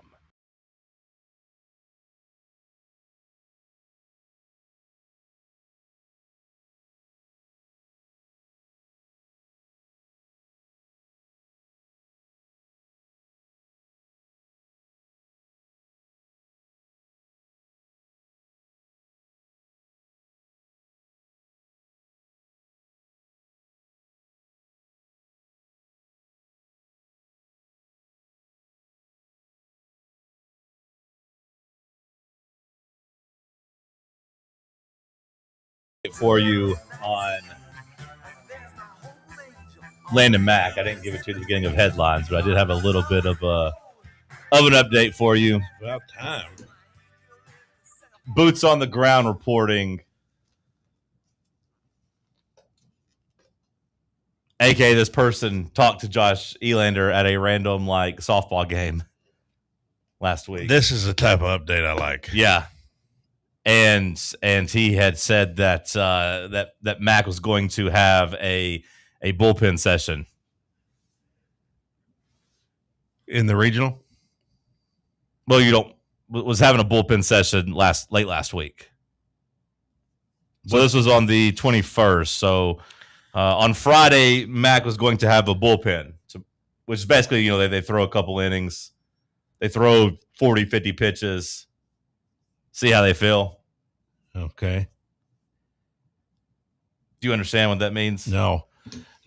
Pitchers have to stay loose throughout the weeks. Even when they're not pitching, they'll have a simulated bullpen session or something. Right. Yeah. They practice. Yeah. Yeah. So basically, like if he goes out there and has a bullpen, that means he's just going out there and throwing some. Well, I don't have any update past that. I'd imagine we get some answers later this afternoon because there is a scheduled press conference, I believe. Okay. But he at least was throwing or was scheduled to throw. Per Josh Elander, he was going to throw a bullpen on Friday. Per this person who saw him at Home Depot. No, at a softball game. Oh. Yeah. Okay. It looks like a girls' softball game. Okay. I don't know if his daughter... I don't know what a CBFO All-Star game is, but boots on the ground had Josh Cedar Elander. Bluff, Farragut. Say that again? CBFO is like the Cedar Bluff, Farragut area. Okay, so like an All-Star game. Maybe it was baseball. Maybe it wasn't softball. Maybe I saw a girl there and assumed it was softball, but hell, I guess when you're like 10 or 11 or 12, like girls still play baseball. Elander's daughter plays. I don't know. He was just there. They call her Shelander. Yeah, he was just there. So I assume he was. I don't think he was there scouting talent. I imagine he was there like watching somebody. He doesn't have a son, right? Maybe he's got a nephew or cousin or family friend or something. But Shelander, you get it? I get it. Yeah, that's boots on the ground reporting. Okay, that's an exclusive. You can't get anywhere else. No, I haven't heard that anywhere else. Yeah, I hear that only from you. Right. So you're saying Landon Mack will be in the bullpen this weekend. Here's my buddy's daughter posing with Josh Elander to prove that they were with each other. I believe you. Yeah. Yeah. Photographic proof, photo evidence that they were there together on Thursday. That's right. That's your source. Boots on the ground. Okay. Can't get that anywhere else, folks. Landon Mack pitching against VCU. Not what I said at all. Just said he was scheduled. Apparently my buddy talked to him for a while, and he told him that Mack was going to throw a bullpen on Friday. Josh probably listening to this, and he's like, "What the hell? I thought that was in confidence." Yeah, this guy went and reported it. But Josh also apparently thought they were going to end up in either Lincoln, Nebraska, or Hattiesburg, Mississippi. And sounds like he's pretty out of the loop. Yeah, you might not know what the hell is going on. Yeah, we're going to Lincoln. Yeah. So yeah, he might be a little bit out of the loop. Yeah, would have been nice to go to Hattiesburg, but and unfortunately, we'll be going to Chapel Hill. Unfortunately. Yeah. I'd like to see Landon Mack be able to pitch. Maybe he'll be ready. And like Bubba said, you want to see Appenzeller in some big moments. You hope that your pitching staff that hasn't been great this year, you do hope that they kind of rise to the occasion. You haven't had like awful pitching by any means. I think you ranked 50th in team ERA, so it's not like awful, but it's apparently you haven't watched Braden Krenzel. No, I've watched. I'm just saying, like you're still. I can't say you had awful pitching when you're still 50th in the country. Now, not good, not where the standard is. I'd say Tegan Coons is propping you up for sure. But between Appenzeller and Arvidsson, you hope that one of those guys rises to the occasion and can help, basically carry a big load during a game. Well, Appenzeller, he's just a freshman, right? He's just a boy. He's still figuring it out. I did want to talk about the NBA a little bit coming out of the weekend. We'll continue the Tennessee baseball conversation throughout the week. Again, I want to remind you on Friday we'll be doing a watch party. It's a noon game, so it might be tough for you to get there. But hell, if you need an excuse to sneak out, come hang out with us. You at least go down and eat lunch. But the coming out of the weekend, we still got a war going on between Oklahoma City and San Antonio. Well, if you're going to say something, Bubba. Don't pump fake me. Hell, you look like you want to say something. I'm giving you the floor. You mentioned we had a war going on. Yeah. And I was trying to connect the Strait of Hormuz to San Antonio. Okay, well, you got to say something. You can't just smile and sit in front of the microphone because I'm pausing. I'm laying out for you to say something. That way I don't talk over you. Then you're just staring at me, so it looks like I don't know what I'm saying. It looks like I'm just sitting here pausing. Staring with the smile. Yeah, it looks like he wants to say something. And I feel like Bubba tries to sneak in his one-liners while I'm talking, so I was trying to lay out so everybody could hear his one-liner. Maybe something with the Riverwalk. The Alamo. Yeah, maybe, yeah. One last stand at one last Russia, France, hell, I don't know. There's something there. One last Iranian. Straight San Antonio women move. Yeah. Yeah. Are you on camera right now? Nope. A lot of brown See, people. so the audience can't even see that you lean to the mic smiling. At least leave your damn camera on so people can see that you're pump faking me instead of making me look like a moron. Yeah, put yourself on camera, Bubba, instead of me. Just like the Oklahoma City Thunder. Bubba's just in there pump faking, trying to jump into me and draw a foul. He's like SGA. Yeah, that's all the hell he wants to do. And I'm just sitting here trying to play defense. Like I'm Wemby trying to dive out of the way. Are you fascinated at all with the Cleveland Cavaliers now that they've been eliminated? No, I couldn't care less about the Cleveland Cavaliers. I hope they die. I think they're the pivot team, though, this offseason. I think they're the most important team this offseason. No, not unless LeBron James goes back. Well, that's a pretty big if. Yeah, I mean, that's a pretty realistic possibility. I don't want LeBron to end his – he's better. You got to be better than that, LeBron. You don't want to go play with James Harden. Well, James Harden might be gone, too. Well, he needs to. Like, there's a chance James Harden, Donovan Mitchell are both gone. Most overrated player in the history of the NBA, James Harden. For me. James Harden? James Harden, the most overrated player in NBA history. Where do you rate him? The guy can't play defense. He doesn't play a lick of defense. Well, hell, he's 37 now. Well, he's never played defense. No, that's not true. It's not? No, that's not true. Okay, well, I'm not going to argue with you. I won't say that like he's ever been like a great defender, but like he's not always been like a complete liability. Like he's just kind of old now. They used him as basically you just isolate him, you're going to score. Yeah. They used him as a prop. Like New York just made him their little for lack of a better term, kids cover your ears, their little kids. Bitch. Cover your ears. They made James Harden their little bitch. Cover your ears. That's what they did. Earmuffs. And he laid back and took it. Yeah, I mean, like when I say he hasn't always been a terrible defender, like I will say most of his positive rankings would come from his like post defense because people would try to like put him in the post as a smaller guard, but he's always pretty stout, so he can play some pretty good post defense. He's never been great out on the perimeter, but like now he's like 36, 37 years old. Like, I mean, Draymond Green actually did a pretty good breakdown of video from game one. Draymond Green, one of the best defenders in the league over the last decade and one of the best defensive minds. And he's basically like, this is on Evan Mobley. This is on all the other defenders because they're just letting James Harden get cooked out here. James Harden's like your offense. Like, you can't ask him to play offense and defense.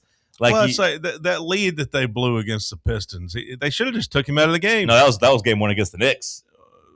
They've blown multiple leads. Yeah, but it was game one against the Knicks. That was the big blown lead where maybe that's the one where they ISO'd Harden down the stretch and just took advantage of him. Okay, that's what I'm thinking of because then they both choked against the Pistons. The Pistons was just a choke fest to see who would choke the most between the Cavs and the Pistons, basically. But yeah, game one against the Knicks, they should have just took him out of the game. They already had the 22-point lead. What do they need him out there for? They would have been better off having a defender out there. Yeah, you would say so. So you're not interested in Cleveland, though, because I do think that they have some talent on that team. For James Harden at his age, he's still talented. No, I don't want him. That's fine. But Donovan Mitchell, fine. Evan Mobley is still a really good young player. They've been close to kicking down the door, and they haven't been able to. They made a win-now move this year, trading Darius Garland, a younger, somewhat promising point guard. They traded him for James Harden. They didn't really get any further. They still haven't made they still couldn't. They got to the conference finals, so I can't say they didn't get any further, but they didn't win a game in the conference finals. Donovan Mitchell had never been to a conference final, so at least you could say that he made it further than he's ever made it, but they didn't win any damn games there. But now they got LeBron, that hanging over their head. They got an interesting decision about James Harden. He's got a player option for $42 million. I don't know if he'll pick it up or decline it and be a free agent. Donovan Mitchell will be due a huge extension, and he's probably not going to commit to telling Cleveland he'll sign that extension because he doesn't want to be in Cleveland long term. So then if you're Cleveland, you maybe have to trade him. So, like, there's a chance that they are completely different. Or there's a chance that they stay kind of the same and bring LeBron James in and make another run there. Is that what you're trying to sell me on? LeBron with Donovan Mitchell? I'm saying that, like, if you're LeBron James and you are looking for a home, Cleveland's one of the few places that makes sense.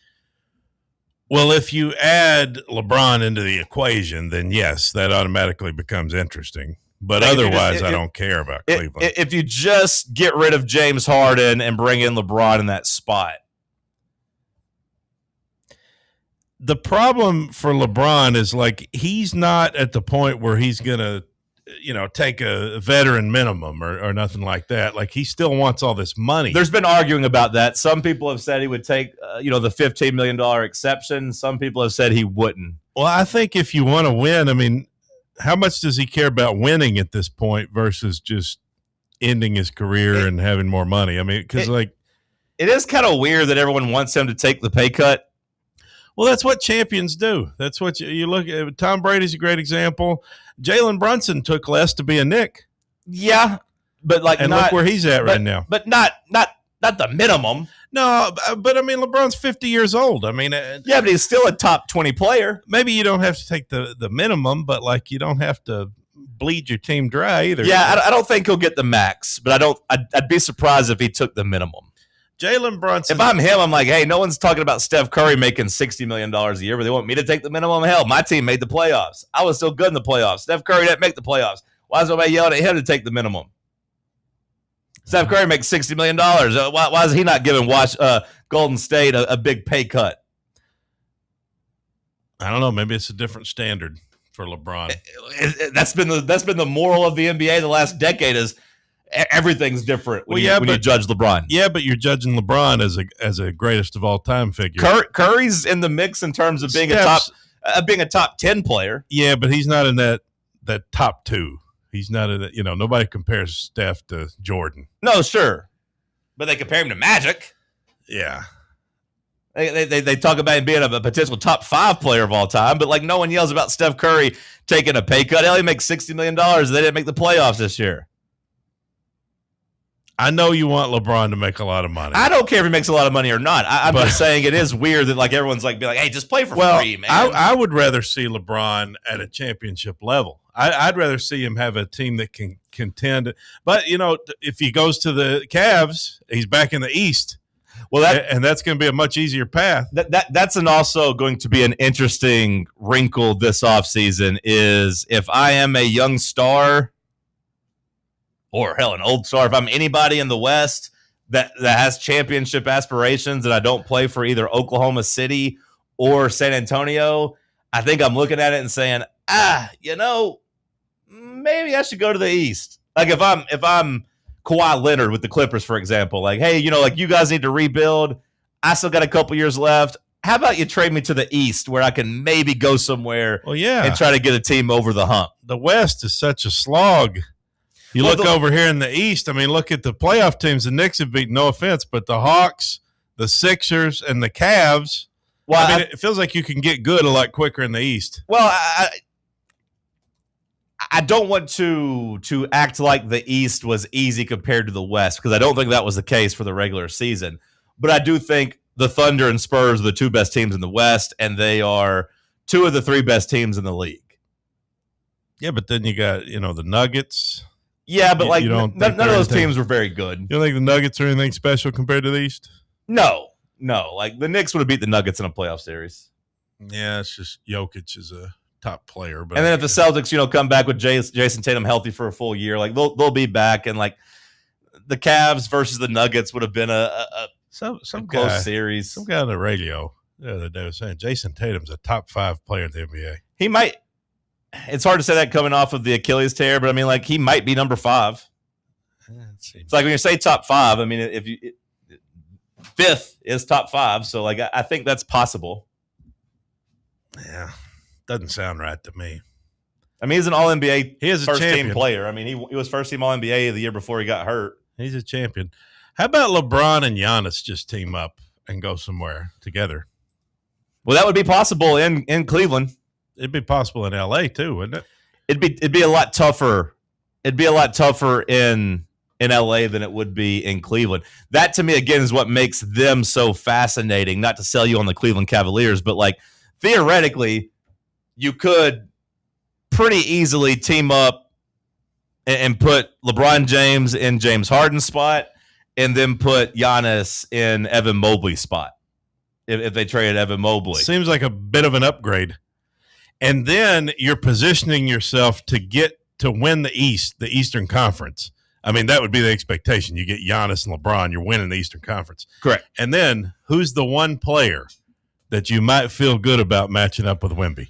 A healthy Giannis with LeBron trying to kind of help outsmart him. I mean, that would be kind of the blueprint. Everybody talks about this freak, this Wembanyama, and how he's unstoppable and nobody can contend with him. But there's one guy out there that's built, I think, that could do it. It's Giannis. I mean, the East, the Knicks are the best team this year, but like I don't have any confidence that they'll be the best team next year. And like we have seen, since LeBron James left Cleveland, we've only seen, the Heat made it twice, the Celtics made it twice, but we also got the Raptors, the Bucks, the Pacers, and the Knicks. So I mean, we've got 6 different winners of the East compared to, when LeBron was in his heyday. It's like that ACC Coastal Division. Those 7 years where it was Virginia won it, Georgia Tech won it, Pittsburgh won it, Miami won it. Which is quite a bit different than, 2011 through 2018, where it was LeBron.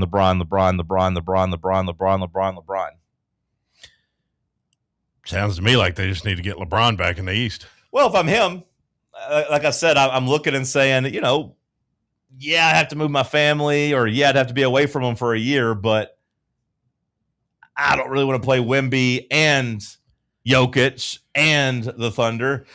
I'd really only have to play them once in the finals because, we talk about just the NBA finals here. The Knicks, I don't think they're better than the Thunder or the Spurs, but they only got to beat one of them. Well, yeah, and you get Giannis, maybe you don't have to carry your team through the playoffs because your fat bum, quote-unquote, star refuses to play. Now, there is talk out there right now that Giannis is linked to either the Heat or the Celtics, actually. There might be a Jason Tatum Giannis team up coming soon. I've been hearing that for quite a while, Giannis to the Celtics. Yeah, Jaylen Brown might be happy. The odd man out, and there'd be some 3-team trades where Jaylen Brown either ends up in Portland or Atlanta, and the Bucks get some draft picks and young players back, and Giannis ends up in Boston. Because Giannis and Tatum makes more sense than Tatum and Brown, who are kind of they have some overlapping skills. You'd have a better fit with Tatum and Giannis. Yeah, and there's a little bit of a rift now between Tatum and Brown of whose team is it really and who's really the – because it was always kind of Tatum's clearly the star, but then with Tatum out, Brown kind of dominated. You could say always, and that's not exactly wrong, but like if you think back to when the Celtics won the championship, Jaylen Brown won Eastern Conference Finals MVP and NBA Finals MVP. So if I'm Jaylen Brown, I never really looked at myself below Tatum. I looked at that as like, hey, I'm the one that rose to the occasion and won us the championship. Yeah. But yes, Tatum has been billed as the franchise. Kind of like guy. Hall and Oates, I mean, who's really the star there? True. I mean, who's the mustache? I don't know who's better between Hall and Oates. Now, Simon and Garfunkel, everybody knows Paul Simon is clearly Paul Simon. Yeah, but Garfunkel has a cooler name. Art Garfunkel was nothing. Sure, but would Simon and Garfunkel been as successful if they didn't have Garfunkel in the name? Because as a kid, I used to love Garfunkel. Paul Simon was very successful, but it made me think of Garfield. So I was like, I like Garfunkel. Brooks and Dunn. That's a clear. Ronnie Dunn kicks Brooks. I mean, obviously that's Ronnie Dunn. He's the chief guy. Is that true? Brooks and Dunn. Yeah, nobody gives a damn about kicks Brooks. Okay. Is that go watch that video of Ronnie Dunn singing Neon Moon in that theater. You ever seen the one where he gets the crowd to sing with him real slow? What was the gospel song they had? Hits that note. I bow my head. Kix Brooks can't do it. Kix Brooks just stands back there wearing jeans. Yeah, I think he wrote all the songs. Little acoustic guitar. Yeah, maybe he did. I don't know. Dunn and Brooks doesn't seem like it would sound as you'd think Dunn might get first name on the billing, but maybe Kix Brooks did write all the songs. Hell, I don't know. I could be making that up. But when I think of him, I think of Ronnie Dunn. Kix just standing back there in his mustache. Yeah, but like he's at Chuck E. Cheese. They let Kix Brooks host like the countdown shows on the radio growing up. like the Sunday like top 100 or whatever. Well, he probably needed the money. Yeah. Maybe that's not a feather in his cap. But I just remember him always saying, "I'm Kix and I'm done," and he'd end the show. How about that? Yeah. What Maybe he didn't actually bring anything to the table. What are some other great duos? John and Cody. Yeah, but not really. I mean, I'm thinking musically here. Oh. I don't know if I can think of any besides Hall & Oates, Brooks and Dunn, and Simon and Garfunkel. There's other duos, but like Montgomery and Gentry. Listening to the names and that one guy died, didn't he? R.I.P. to him. Which one died? Let's go to break. Let's talk sports on Fan Run Radio. Can't get enough Fan Run Radio? Download the free Fan Run app and take the best Tennessee sports conversations with you wherever you go. What kind of day is it? It's a White Claw day. Grab a pack, grab your friends. Everything else in life can wait. Your friends shouldn't. Let's go. White Claw. Grab life by the claw. Please drink responsibly. Hard seltzer with flavors. White Claw Seltzer Works, Chicago, Illinois. A brand built in Tennessee and born from the love of the game. Inward Half revolutionizes golfing comfort. Crafted by a former pro and dedicated enthusiast just like you, our luxury performance wear guarantees you stay cool and comfortable through every swing and every day. We're not just a brand. We've set out to create a lifestyle for those who understand that impeccable style and premium performance are a hole-in-one. Enjoy the walk-in with Inward Half. Welcome to Axle Logistics, where excellence isn't just a goal, it's an energy. As a leading third-party logistics company, Axle is powered by an award-winning culture built on a work hard, play hard mentality. Here, the drive for success is contagious and hard work never goes unnoticed. Whether you're just starting out or looking to level up, Axle Logistics is the place to launch your career. Join us and take your ambition to the stars. To learn more, visit axlelogistics.com. eBay Motors is here for the ride. Go ahead, feel your engine. Admire that perfectly installed exhaust. Your vehicle's moving along this freeway like it was made from fresh installs and a whole lot of love. With eBay Motors, you get over 122 million parts to keep it running. And with eBay Guaranteed Fit, they'll be the perfect fit every time. Plus, at these prices, well, we're burning rubber, not cash. Keep your ride or die alive at ebaymotors.com. Eligible items only. Exclusions apply. Tired of spending your weekends working in the yard? Let ECR Total Landscapes handle it for you. We'll take care of de-weeding your flower beds, leaf blowing, trimming, mulching, and more. Let us do the heavy lifting so your landscape looks great. Right now, get 10% off your first month of our monthly maintenance package when you mention promo code FANRUN. Reliable service, great results, and more free time for you. Call us today at 865-384-2012 or visit us online at ecrtotallandscapes.com. Running a business, coaching a team, planning your next big event, you need more than just gear. You need SM Athletics and Logo Solutions. Custom uniforms, branded apparel, promotional products, done right, done fast, and built to show off your brand with pride. From local businesses to high schools to major universities, SM Athletics is trusted by winners. Get real service, get real quality, get noticed. SM Athletics and Logo Solutions, where your brand comes to life. Visit smathletics.com and let's build something great together.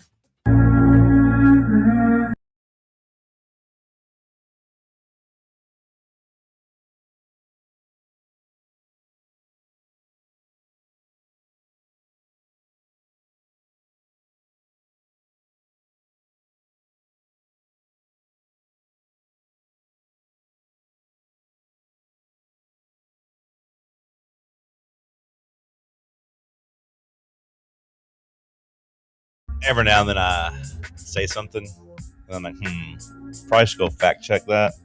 And then I fact check it, and I'm completely wrong. Swing and a miss. Yeah, Ronnie Dunn wrote all the all the songs. Kix Brooks really didn't bring nothing to the table. I feel vindicated because that's how I always felt. Yeah, but then I knew Dunn was I knew Dunn was the front man and kind of the thing, so I assumed Kix brought something to the table, but apparently he doesn't do nothing. Maybe Kix just his buddy. They weren't even. I mean, they might be buddies now, but their Wikipedia says that basically they were two solo artists. That one guy had Tim Dubois had the idea of pairing them together. So Ronnie Dunn is Paul Simon.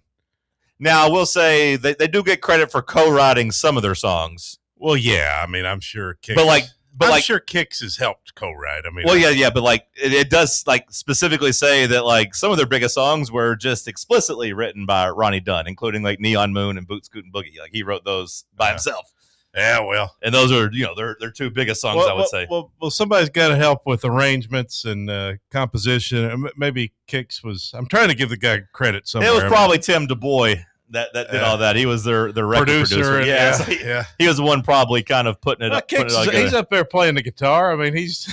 Let's see, 5 songs you didn't know Kix Brooks wrote for Brooks and Dunn. Let's see, You're Gonna Miss Me When I'm Gone, Whiskey Under the Bridge. That ain't no way to go. None of these are hits. I like that. I like That Ain't No Way to Go. I don't know if I know that one. Yeah, you do.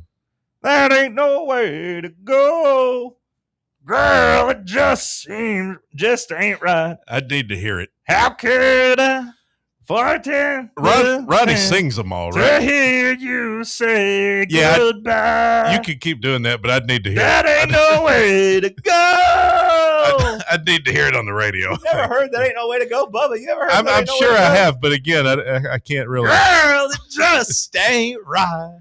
You're trying to do a Ronnie Dunn, and it's almost good. It's almost like I see where. Don't you think that I deserve to hear you? You're headed in the right direction with that. Well, I went to a Brooks and Dunn concert It's a a couple good. years ago. It's almost a good impression. I went a couple years ago. I was sitting on the floor. I was sitting on the floor a couple years ago. At Brooks and Dunn concert. Brooks and Dunn is great. I mean, there ain't by nobody myself next to some 50-year-old woman. I don't know. I don't know if anybody. You was vibing. I was vibing. Brooks and Dunn is one of those groups. To me, you could say they're Mount Rushmore. You can say you don't like country music, or you can say whatever, but like they're one of those groups to me. If you sit down and listen to them, there's no way you don't like that. There's no way you don't enjoy Brooks and Dunn. You know what I mean? They're Mount Rushmore of their era, as far as I'm concerned. But even this damn list, all the ones they're giving him credit for, Ronnie Dunn's still on the damn billing too, is writing it. So, yeah. Well, Kix must have done something to. I don't know, man. Maybe he's just along for the ride. Yeah, you could say that, like, the Brooks part of the name is very important. Yeah, I mean, he's got first billing on the name. Yeah, I mean, so you could say that's important. Maybe he fronted the money or something. No. Did he start the band? No. No, I told you that record executive just said, "Hey, how about I put you two together?" Yeah. Well, I bet Kix Brooks is real thankful for Ronnie Dunn. Now, you could maybe say Kix Brooks. I think he maybe gets a little bit more credit for having he had written some songs prior to Brooks and Dunn that maybe was more on the radar then. So maybe he at that point he had co-wrote a couple #1 singles. They're giving him credit for that. So Ronnie just wasn't the star he is now, right? Before they were together. Yeah. So maybe that's the rub. You know, I got Kix Brooks' autograph. Really? One time, yeah. Just on a little piece of paper. My mom made out with him. Really? No, she didn't. I'm sorry, Mom, if you're listening. Yeah. That'd have been a good way to one up you, though. Yeah, it's a good story. Yeah. It's a great story. Yeah. Believable. Ronnie's a good Christian man. I shouldn't have said that about him. According to his Wikipedia, he intended on being a Baptist preacher. After high school, he had gone to school to be a preacher, but he got kicked out of school because he was playing music in bars, and they said that ain't very Christian-like. Yeah, well, that's kind of the same thing that happened with the band Alabama. You know, they left their country Christian home to go across across the state line to them bars in Georgia. You got any interest in going to Chapel Hill this weekend? No. I have the option to buy some tickets if you want to go. Only $20 a game. No, I got stuff going on. You think there's any resale market for those? I got to try to make the rent, man. This is my slow time of the year. You think there's any resale market for those? It's a damn struggle. This town is a ghost town in the summer. When it comes to Here Uber he goes. driving. He's going to move. I'm just saying. When it comes to Uber driving, God. it's because you picked the most prestigious, riverfront views. You don't have to start saying that to him. The man wants to live there. No, it ain't about that. It ain't about that, Bubba. I mean, you're paying $1,500 a month to live anywhere. A decent. How many nights a week you eating out? That's fair. It's fair question, Bubba. I see coffee on your desk about every morning. I got Kevin O'Leary over here telling me $28 lunches. Maybe if you cut out all the nitro brews and the Zen, how much you spend on Zen a week? Those gas is $4.29 right now. That ain't helping matters. That ain't helping matters for sure. No, we're in a war. Yeah, this damn thing was supposed to be just a conflict and over. We're paying 2 months ago. We're paying in Tennessee right now, legit, damn near close to what I paid when I was in California. When I was down in the Bahamas, the drivers weren't happy down there. No, they said gas was $6 a gallon down there, and they said they weren't very happy with us. Well, I used to be able to. You damn Americans! I used to be able to put $20 in when it was like $2.69 a gallon or whatever. You put $20 in, that get me through the day, no problem. Now I put $20 in, and it's like that meter goes just up over a quarter tank. It's like, really? Yeah, and it's like 96 miles to empty or something. How big's your gas tank? 12, 13 15 I don't know exactly. I don't know exactly how much it holds.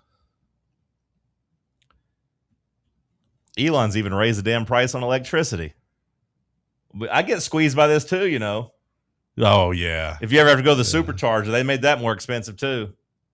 If you ever have to go there and get some if you're in a pinch and need some juice, yeah, they charge. It used to be like 28 cents a watt. Now it's 42 cents. He's taking advantage of us too.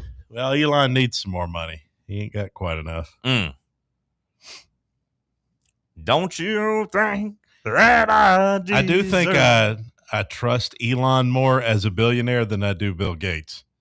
Like if it comes down to an arms race I think Elon will at least allow us to have regular meat, whereas Bill Gates, wants us to eat lab-grown meat. I think Elon will at least try to preserve cattle for us. I think I'd take Bezos over both of them, though. You think? Yeah. You think he's the lesser of the three? Elon, Amazon will sell us some meat if we have to. Elon's weird, but I don't think he's like a bad guy. Oh, no, I disagree. You think he's a bad guy? I can't say with any confidence that he's not. There's enough out there about Bill Gates. I think Bill Gates is a bad guy, but Elon gives me the creeps. Bill Gates is allegedly dropping ticks into the environment and giving people alpha-gal disease. Okay, I haven't seen anything about that. I just saw that he was, basically that his wife divorced him after the whole Epstein thing. Well, there's the Epstein thing, but it seemed like Bill Gates is the only person that actually got any damage done to him coming out of the Epstein files. I'm just saying, between Epstein, the lab-grown meat, and the ticks, I'm kind of out on Bill Gates. Yeah, I don't really like Bill Gates either. I'm just saying I can't say with confidence that Elon's not like a supervillain. I just don't feel like there's any of that information out there on Elon. There's some of his ex women and his kids talk pretty badly about him. Okay. There was a really weird thing too, where that one guy was trying to go into the cave and save those kids, and he called him a pedophile, like out of nowhere. Who, Elon called the guy? Yeah, because Elon wanted to be the one to save the kids, and some diver went and beat him to it, and put his life on the line. And Elon's like, "You don't do that unless you have a attraction to kids." And I was like, "Whoa, what the hell?" That was 7 or 8 years ago. He thought he was trying to go into the cave to get the kids. That's essentially what he was trying to act. And I was like, "What the hell?" And that's because Elon wanted to be the hero. Yeah, it seemed like Elon was jealous that the guy was going to beat him to it. I think he's a weird guy. Yeah. I think he's obviously very... I'm not saying he is a bad guy. I'm just saying I can't in confidence say he's not a bad guy. Okay. I just want... Bezos just seems like a jerk that wants you to work. I haven't really heard too much more about him other than that. I just want simple... I just want the roads to be good and to be able to eat cows. And gas to be a little bit cheaper. Hour 2 in the books. We'll kick off hour 3 with some headlines. Check out our new and improved website at fanrunradio.com. Barley's has live music on weekends, general team trivia on Wednesday nights at 8 p.m., and now live sports trivia courtesy of the Knoxville Trivia Guys every Thursday night upstairs. The game starts at 7 p.m. and is free to play for everyone, so head on down to the Old City and show off your sports knowledge and win gift cards to Barley's. Use those gift cards to buy some delicious food and drinks, and you can take it all in with their wide selection of TVs and indoor projectors. Barley's Tap Room and Pizzeria. Are you ready for the start of a new season? Maybe looking for your team to go on a tournament run? Get game day ready with Crumble. Head on over to your nearest location and pick up 12 pre-selected cookies plus exclusive toppers. When you're looking for dessert options, there's no question about who you should call on. Our listeners already know. Last year, the Dubai chocolate was a home run, along with the brownie batter. Oreo crumb was another crowd favorite. What new flavor will set the standard this season? If you're in the Knoxville area, there are 3 locations ready to serve you: Clinton Highway, Parkside Drive, and Maryville. Download the Crumble app to build your best lineup and vote on the best combos. You can even put your bid in to request a new flavor. Order in the app and slide on over to your nearest location. Tell them Fan Run sent you, and as always, it's for the fans, by the fans. Don't miss the cookies. Barley's has live music on weekends, general team trivia on Wednesday nights at 8 p.m., and now live sports trivia courtesy of the Knoxville Trivia Guys every Thursday night upstairs. The game starts at 7 p.m. and is free to play for everyone, so head on down to the Old City and show off your sports knowledge and win gift cards to Barley's. Use those gift cards to buy some delicious food and drinks, and you can take it all in with their wide selection of TVs and indoor projectors. Barley's Tap Room and Pizzeria. Are you ready for the start of a new season? Maybe looking for your team to go on a tournament run? Get game day ready with Crumble. Head on over to your nearest location and pick up 12 pre-selected cookies plus exclusive toppers. When you're looking for dessert options, there's no question about who you should call on. Our listeners already know. Last year, the Dubai chocolate was a home run, along with the brownie batter. Oreo crumb was another crowd favorite. What new flavor will set the standard this season? If you're in the Knoxville area, there are 3 locations ready to serve you: Clinton Highway, Parkside Drive, and Maryville. Download the Crumble app to build your best lineup and vote on the best combos. You can even put your bid in to request a new flavor. Order in the app and slide on over to your nearest location. Tell them Fan Run sent you, and as always, it's for the fans, by the fans. Don't miss the cookies. You're listening to FM 105.7 and AM 1340, WKGN Knoxville, and W289CU Knoxville, Fan Run Radio. The flagship station for Tennessee football. Fans. Fan Run Radio.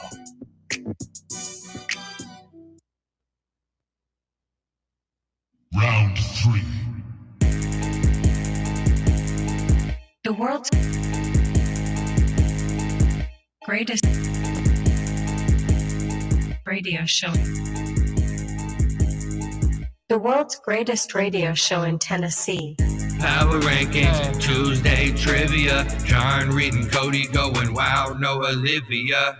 Wood grain on my leather seats. I got the whole team eating like I'm Johnny Eats. Morning booming from 7 to 10, ayy. Talk sports while I'm chewing a Zen, ayy. Talk sports while I'm riding to work. All the ops take a ride in a hearse. East Knoxville. Morning booming from 7 to 10, ayy. Morning booming from 7 to 10, ayy. Morning booming from 7 to 10. All the ops take Hour number a ride 3 kicking off here in the White Claw Hard Seltzer Studios. This batch of headlines is brought to you by SM Athletics. If you have any uniform or equipment needs for your sports team, or you need to put your logo on anything business related, t-shirt, hoodie, cups, polos, you want it embroidered, you want it screen pressed right or screen transferred right on, where you just take a oven or what do you call them, a damn iron, just stamp it on. I do that for you here. Yeah. Oven, you don't want to put in an oven. Don't want to put your shirt in an oven. No, you don't put your shirt in an oven unless you're Kramer. If you got a logo and you want to put it on some gear, some merchandise, we can do that for you here at SM Athletics. If you are a coach or a team mom or a team dad needing to get some uniforms and equipment, we can help you with that too. Don't chance it with the unreliable mega stores. Trust a local brand. Call SM Athletics today at 865-966-3434 or online at smathletics.com. Let's hit some Hour 3 headlines. What you got? Thank you, John. I'd like to begin this news with a reading from the Pope. Humanity created by God in all its grandeur, is today facing a pivotal choice, either to construct a new Tower of Babel or to build the city in which God and humanity dwell together. In Jesus Christ, this humanity in its grandeur becomes the way, the truth, and the life, opening the path for each of us to grow toward fullness. Hashtag Magnifico Humanitas. The Pope has come out against AI. He has declared war on artificial intelligence. The Pope just wrote a 42,000-word manifesto declaring war on AI. By himself? We are back, as some are saying in the comments. We are so freaking back. He should have put it into AI and had AI spit it out for him. That would be quite ironic, wouldn't it?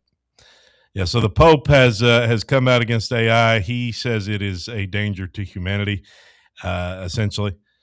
Paraphrasing a bit there, but he has released an encyclical on the artificial intelligence. So it could warp humanity. Pope Leo's warning on AI is existential. Okay. No thoughts about that? Not really. Okay. Well, that's the news. Will Levis apparently spent an exorbitant amount of money to make his sex tape go away. Says his mother. He hired a private investigator. Trying to make it go away or trying to find out who did it? Yeah, trying to get to the bottom of it. Well, both. Okay. Both, I guess. His mom went on a podcast interview. Now, how embarrassing is that, having your mom going on a podcast talking about your who the hell? Your sex tape? Did I guess somebody asked her about it, but yeah, maybe some kind of maybe it wasn't a podcast, some kind of interview. It was it was the Ross Tucker football podcast. Why is she even going on there? Like, what was the purpose of her going on there? Not sure. She recalled getting a phone call from Will apologizing. What is this video? Apologizing repeatedly after he learned that his sex tape of him and his ex had gone viral on social media in May 2024. Did you ever see it? I saw like a 6-second clip. I don't know if there was more out there. I didn't watch. That's about all it took. Okay. I didn't watch more if there was a longer version of it. Which angle was the clip you saw? She was in front of him. And he climaxed.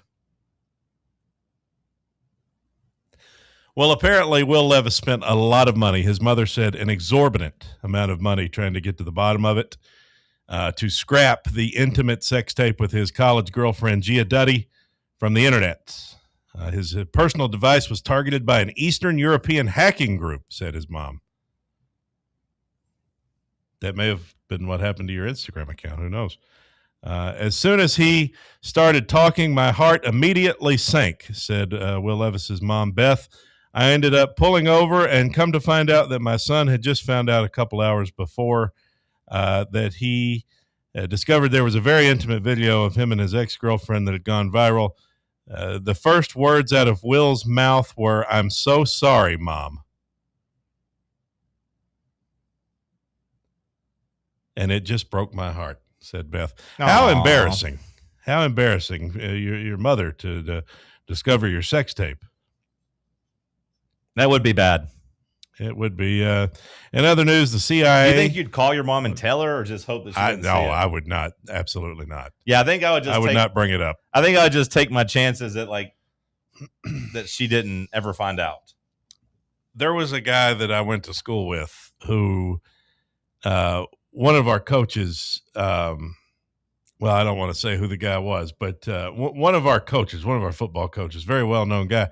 His son actually went into the porn industry. Okay. Of the gay variety. Oh, all right. His son went into that. And they say it pays better. They do say. Just keep that in mind. I know you're talking about making the rent. They do say it pays better. I can't afford to live in the valley. I tried it. I've lived in the valley, and it was too expensive, and that's where they shoot all the porn. There was a guy on Twitter that was one time offering you money just to send you pictures and videos of his belly. That's true. That's true. There was maybe hit him up and just shake your belly for him. There was a very odd person once in my DMs that it was very weird. He just said, "Let me see that belly." He did, and then I went and looked at his profile, and his entire profile was big fat guys getting it on with each other. That's what he was into, I guess. and good for him. But we don't kink shame. No, of course not. But anyway, so the CIA is allegedly using backdoors into Ancestry and 23andMe to search for alleged alien hybrids. That's good. The CIA using your DNA to try to see if your family lineage goes back to the aliens. So they're trying to figure out who the reptilian people are among us. And they're definitely out there. Well, the Savannah Bananas were in town over the weekend. Great family fun experience. They had 101,000 strong at Needland on Saturday. Brought out Alvin Kamara to pinch run. Did you see where Alvin Kamara joined the Bananas? I did. They also brought the softball team out to join for the first pitch. I saw that as well. And it was a great excitement for the people in attendance. Soon the Bananas will next be in Kansas City. So we look forward to that. The SEC is considering reprimanding LSU coach Lane Kiffin, who tells USA Today Sports, "People don't read the actual words I use in the articles." Kiffin gaslighting the USA Today readers, saying people don't actually read the words he says. I'm going to be honest, and this has nothing to do against you. I know you don't like hearing about Lane. Yeah, I don't think there's any Lane Kiffin headline that will interest me for a long time. Not even about the SEC considering reprimanding him? I don't think there's any Lane Kiffin headline that interests me in the slightest. Like, I might be in the complete minority here. People might still enjoy him. People might still find him entertaining. I'm so over it. What if the SEC reprimands him? You can tell me about the punishment, but unless it's like a big suspension, I don't care. If they fine him money, I don't care. What if he dies? That would be. You can tell me if he dies. If he gets fired, if he retires, if he has some type of health concern, you could tell me that. But the health concern better be serious. Well, I tell you who did. Am I alone there? Like, do you still find him interesting? Because, like, yeah. Okay. Yeah. Bubba, where are you at on Lane Kiffin? Interesting or over him? Or are you going to be 50-50 right in the middle? I don't care about the guy. I just get mad now every time I see a Unless headline. he does something really scandalous, like cheats on his wife again with another student, or I can say, wow, this guy's a problem. I really don't even care about that anymore. If you find some more text messages that are like actually like scandalous, okay, maybe. But if it's just him trying to be goofy, DMing girls, no, don't care about that. I find him to be interesting from a football perspective. I want a story. Well, actually, I don't want this. A Will Levis type of video? Okay, let me know. What if he beats up his daughter like the Japanese baseball guy? Come on. Oh, that would be crazy. That would be You crazy. said you care about him from a football standpoint? Yeah, just I think he's the hottest name in coaching. Like, just to see if he makes it at LSU. Like, how much can he win? Can he win more at LSU than he did at Ole Miss? Because they've hired him to win a national championship there.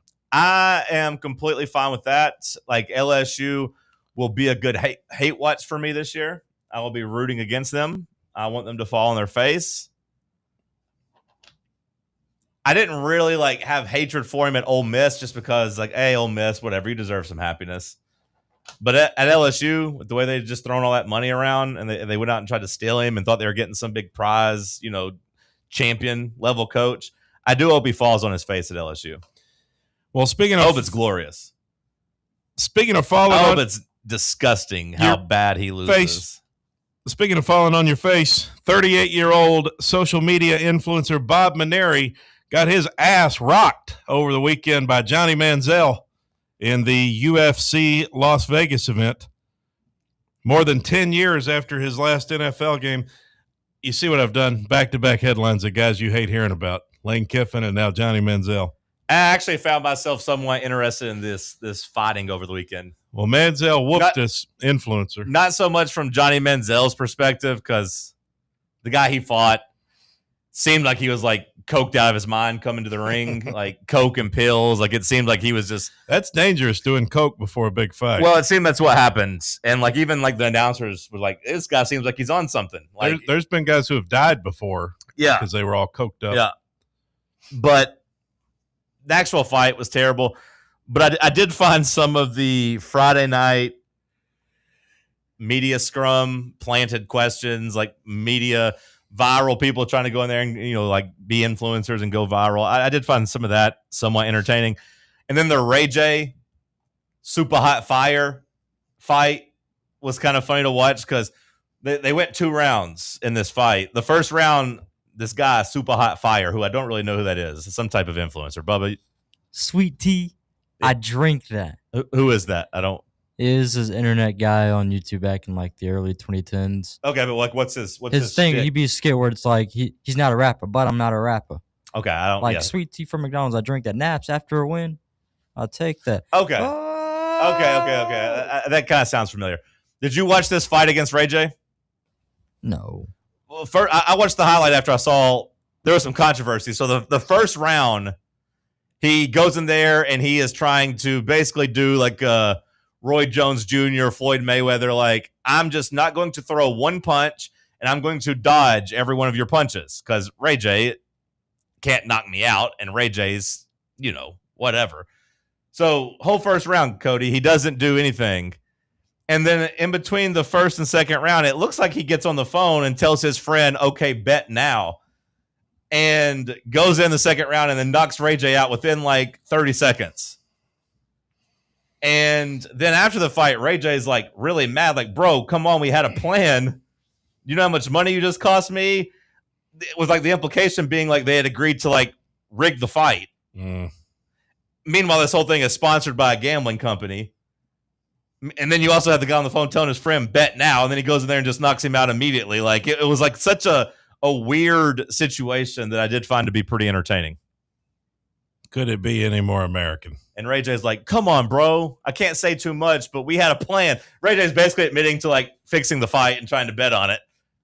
He's like, I can't say much more, but man, you just cost me so much money. Really, man? Meanwhile, the other guy's just like laughing at him. Kind of entertaining. And then Lance Stevenson choked out Michael Beasley in a one-on-one fight. Two basketball players. Was this all at the same event Manziel was at? Yeah. Okay. And this is a UFC event? It was like the Dana UFC White. fighters Dana White helped put it on, but it was like a mix between UFC and a mix between boxing and kickboxing. It was like a weird kind of free-for-all. But then Lance Stevenson and Michael Beasley fought because Michael Beasley beat him one-on-one in basketball, so Lance Stevenson challenged him to a fight. And then he choked out Michael Beasley pretty quickly. And Michael Beasley was just kind of like, damn, man. Yeah, that's crazy. I thought we were just boxing, but then he choked me. I don't know nothing about that. Sounds like maybe the UFC star is fading a bit. Yeah. It wasn't a UFC event. It was just MMA. Manziel says he won't fight again. He says that was good enough for him the one time. So he's going to retire 1-0. I think that's fair. Is his plan. Twitter user Tiffany says that she saw Deshaun Bishop at church yesterday and can confirm the new strength and conditioning coach is working. It says the dude is massive now, Bubba. Your boy, big, bad. How about bigger and badder, Deshaun Bishop? Bigger, badder, Deshaun Bishop.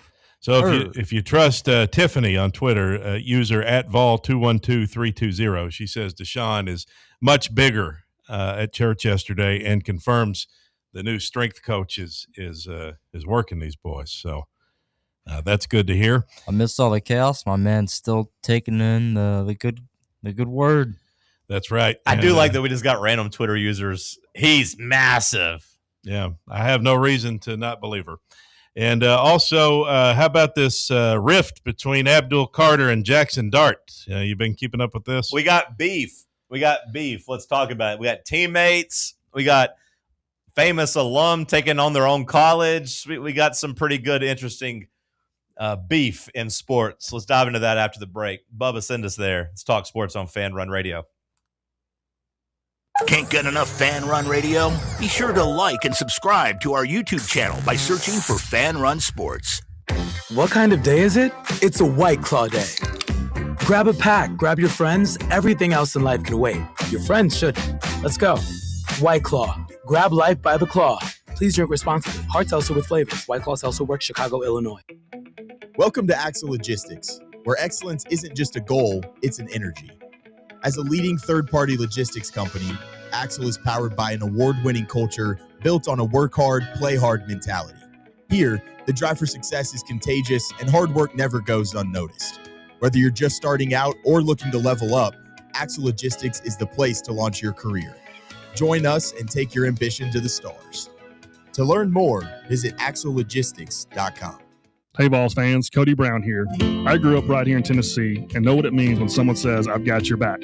That's why you can trust Farm Bureau Insurance of Tennessee. Whether it's your home, your vehicle, your family's future, or the business you built from the ground up, we will show up for all of your insurance needs. We are Tennesseans who understand what matters, which is doing right by you. Insurance is not all about just paperwork and policies, but it's about the people we insure every day. So if you want insurance that hits home, give me a call at 865-992-3871. Go Vols. Located in Knoxville's historic Old City, Barley's offers great food, live music, the best draft beer selection in town, and now your new favorite place to watch sports. Their indoor projector is perfect for any weather, and they've revamped their upstairs area with more TVs to take in all of the action. Their menu features hand-battered chicken tenders, juicy burgers, fresh salads, and the tastiest pizza in Knoxville.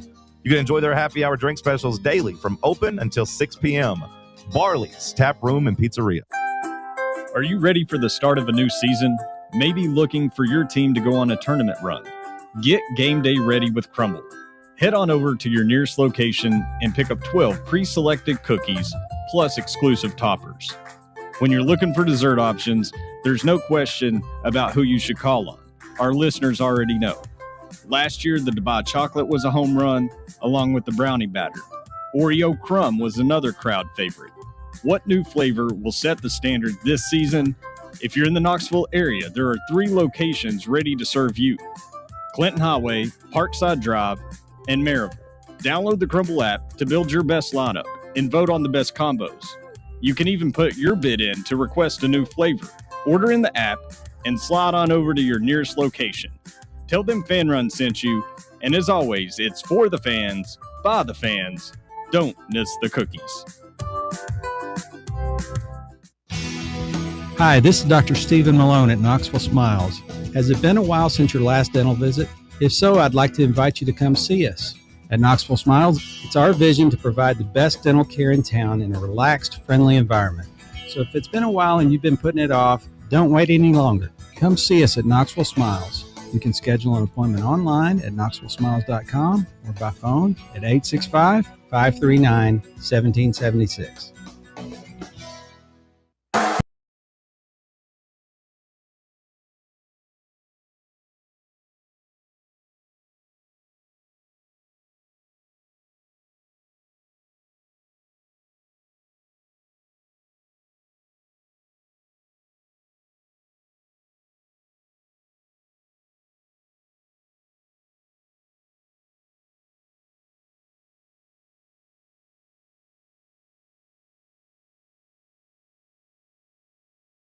We have trivia. Audience was freaking out. Wait, no Tuesday trivia? We got trivia now. We got beef to end the show. I don't want any beef with you guys, so we'll do trivia. What topics you got for us, Bubba? My bad. Sorry, big dog. I know you worked hard on it. My bad. Bubba's like, John, what are you talking about? It's trivia time. I was trying to. Last week I had a surprise for the boys, but I don't think that exists anymore. I don't know what the hell that means. Let's move on. It's stuck in my head, John. I can't get rid of it. Dang it. It was a really dumb trivia intro. Oh, you made your own trivia intro. You haven't heard it? No. It's great. You don't know what you put it under? Oh, we found it. We found it. I like the initiative, Bubba. Play it. Are you ready, John? Yep. Another Tuesday morning, feel the static in the air now. Got your hand gripped on the dial, better say your little prayer now. The final question's coming fast, you know we're running out of time. Trivia Tuesday! Yeah! Trivia Tuesday! Where the hell did you get that from? Is that AI? Sounds great.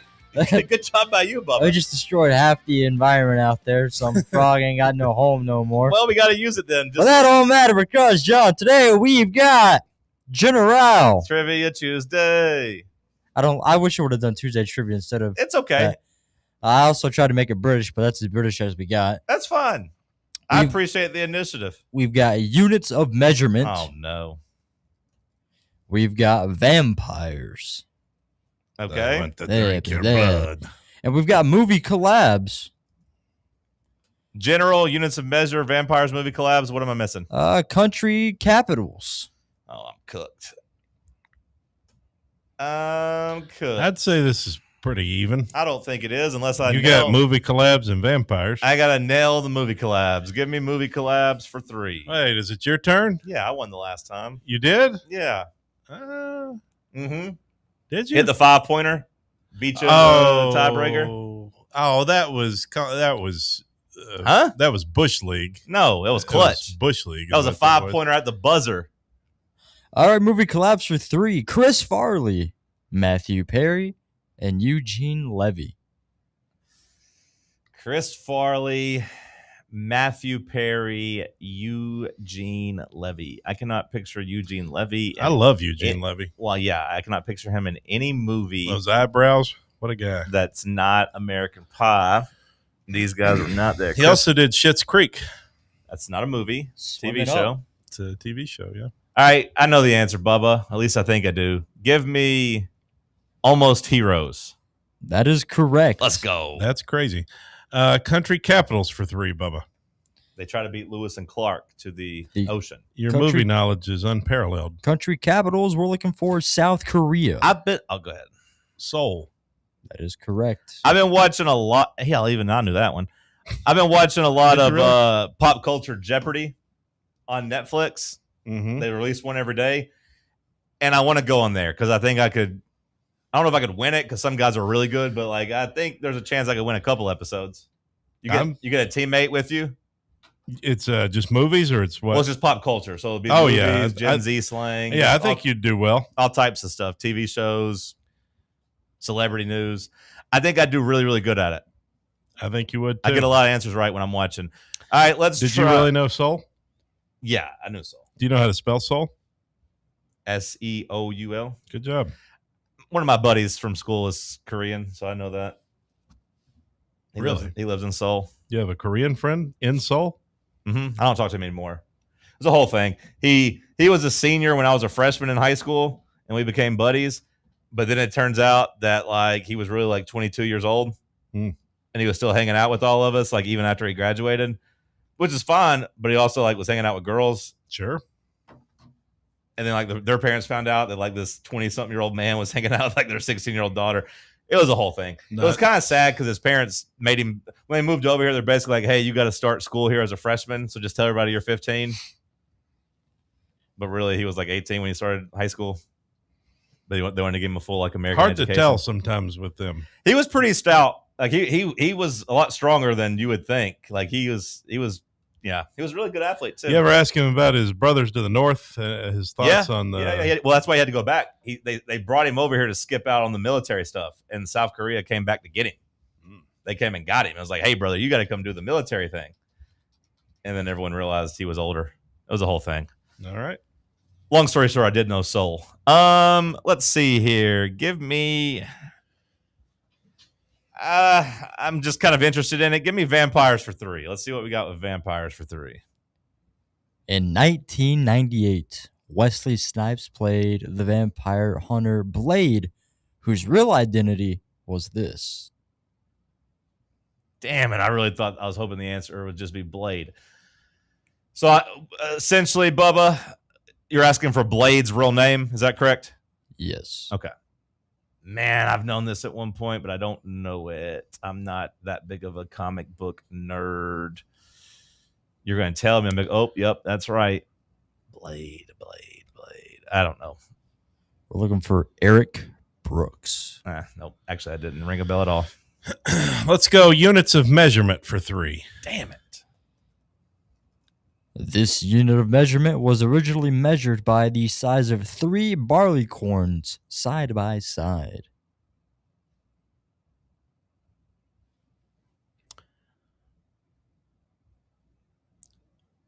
The Yard. Looking for an inch. Damn. 3 what? Barley corns. Won't be revisiting that topic. Give me movie collabs for 4. Movie collabs for 4. Dennis Miller, Carson Daly, Blake Clark. Carson Daly, Dennis Miller, and Blake Clark. I don't know who the hell Blake Clark is. Carson Daly is not. Caitlin's brother. Carson Daly is not in a lot of movies.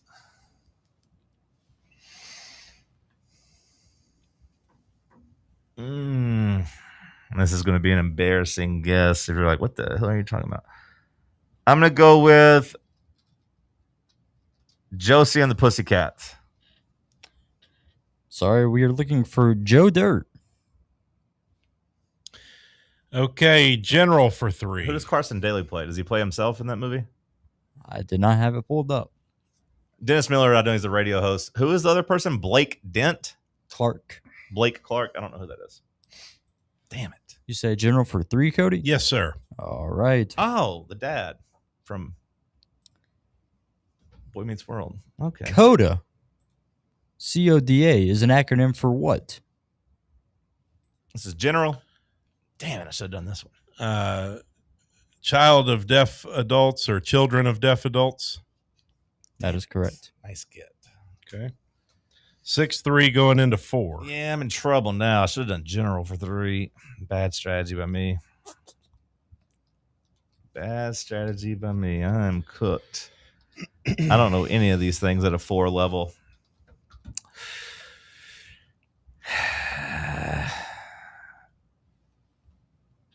All right, give me General for 4.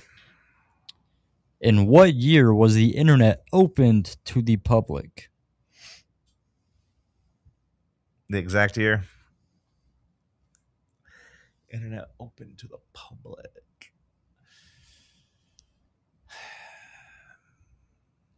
I'd feel good if you gave me a 5-year stretch because there's 3 different numbers in this 5-year stretch that I feel like I've heard before. Maybe I'm not even going to be close at all. Give me 1978. Sorry, we're looking for 1993. Oh, okay. I wasn't close. Country capitals for 2. That's a really bad guess. That wasn't a good question. Country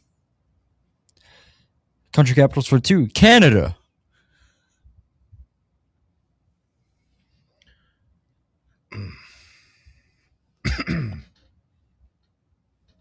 I feel like this one's been. We've had this like 5 times. I know. I always say I'm never going to forget again, but I still don't know. I want to say it's Ottawa. That is correct. Nice get. My initial reaction to that every time is it's not Toronto. It's not Toronto. I remember last time it's not Montreal. Yeah. Goodness. Vampires for 4. Vampires for 4. Vlad the Impaler inspired Bram Stoker's Dracula due to Transylvania origins. What is the historical region or principality that he ruled? That's another one I thought you were going to ask about, who inspired Dracula. I'd be like, Vlad the Impaler. Or Vlad the Impaler inspired who? Dracula. Bram. I mean,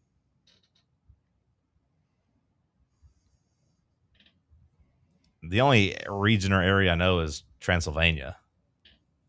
But I can't imagine that's the answer. But that's my answer. We're looking for Wallachia. Okay. Okay. Let's go 8-3. You've pump faked me twice there. 8-3, middle 5. Let's go with General for 2. How many colors of the rainbow are there?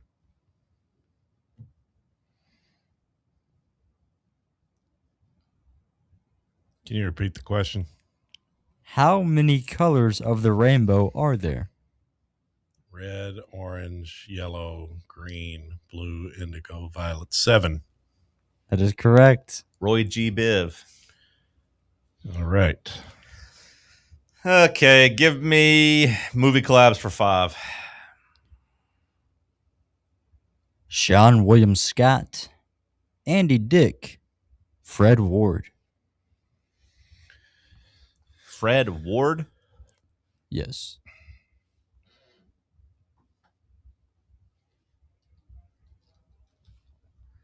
Who the hell is Fred Ward? There's one movie that I can picture Andy Dick and Sean William Scott in. I don't know who the third person is. I'm going to go with Old School. Sorry, that's incorrect. Damn. It's Road Trip. Road Trip? According to this. Who does Andy Dick play in? Oh, he plays the hotel. I thought you were about to pull Fred that Ward. one. I know who Fred Ward is now. Fred Ward's the guy from Tremors, right? He's the old man from Tremors. Yeah, I don't know. Damn it, he is. I thought you were about to pull that one off. If I'd have known if I'd have thought for a second on Fred Ward, because he's the dad, and oh, damn it. Let's go country capitals for 4. We're looking for the Czech Republic here. Prague. That's correct. Yeah, I wasn't winning one of these with capitals in it. Measurements for 4.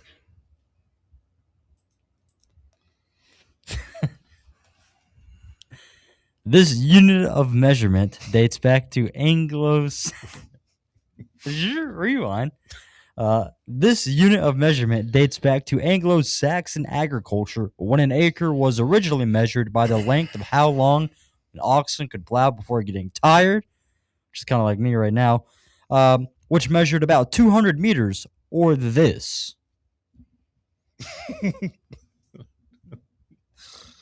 Don't look at me.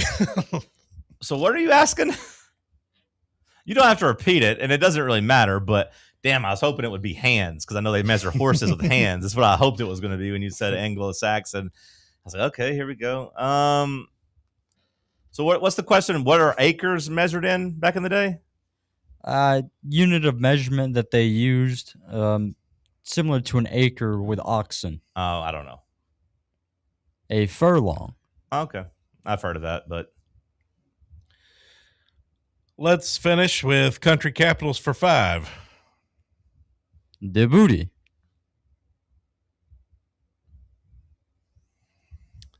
How do you spell that?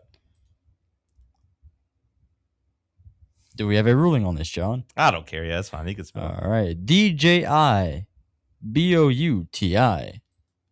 And you pronounced it how? Djibouti. How are you supposed to pronounce it? I don't know this one. We're looking for Djibouti. Djibouti. Tricky. I think it's Djibouti, and I feel like actually I knew that, but I should have just said that. I'd rather say Djibouti. I've heard the capital of Djibouti is Djibouti.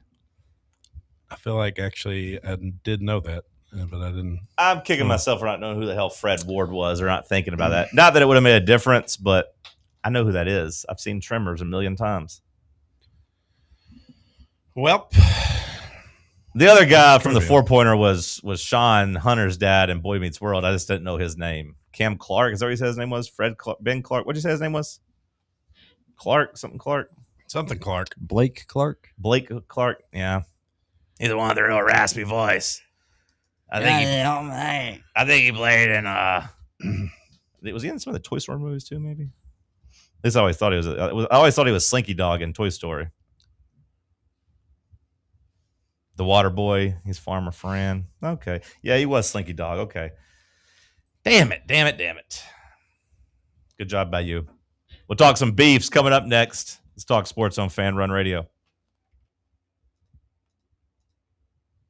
Here at Fan Run Radio, we're not just some podcaster streaming from his mother's basement, but we're also not a bunch of mouthpieces on state-run radio telling you what we've been told to say. We're the flagship station for Tennessee fans. This is Fan Run Radio, Knoxville.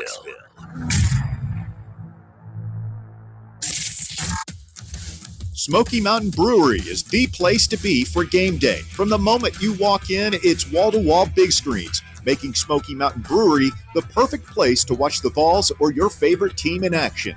With locations in Turkey Creek, Maryville, Pigeon Forge, and Gatlinburg, you're never far away from a great time at Smoky Mountain Brewery.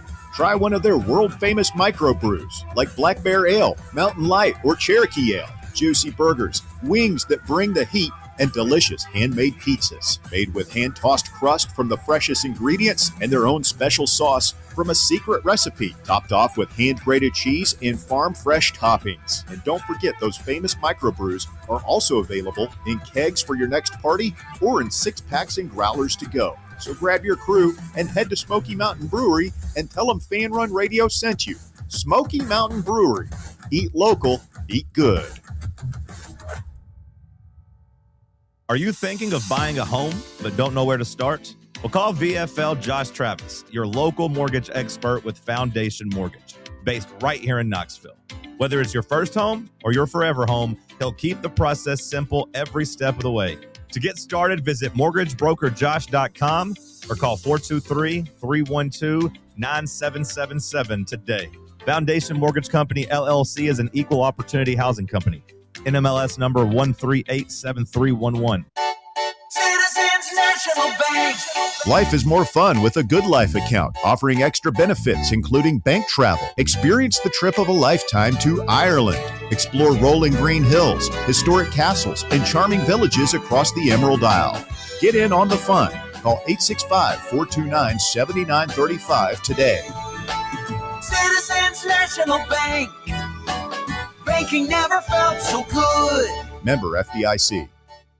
A brand built in Tennessee and born from the love of the game. Inward Half revolutionizes golfing comfort. Crafted by a former pro and dedicated enthusiast just like you, our luxury performance wear guarantees you stay cool and comfortable through every swing and every day. We're not just a brand. We've set out to create a lifestyle for those who understand that impeccable style and premium performance are a hole-in-one. Enjoy the walk-in with Inward Half.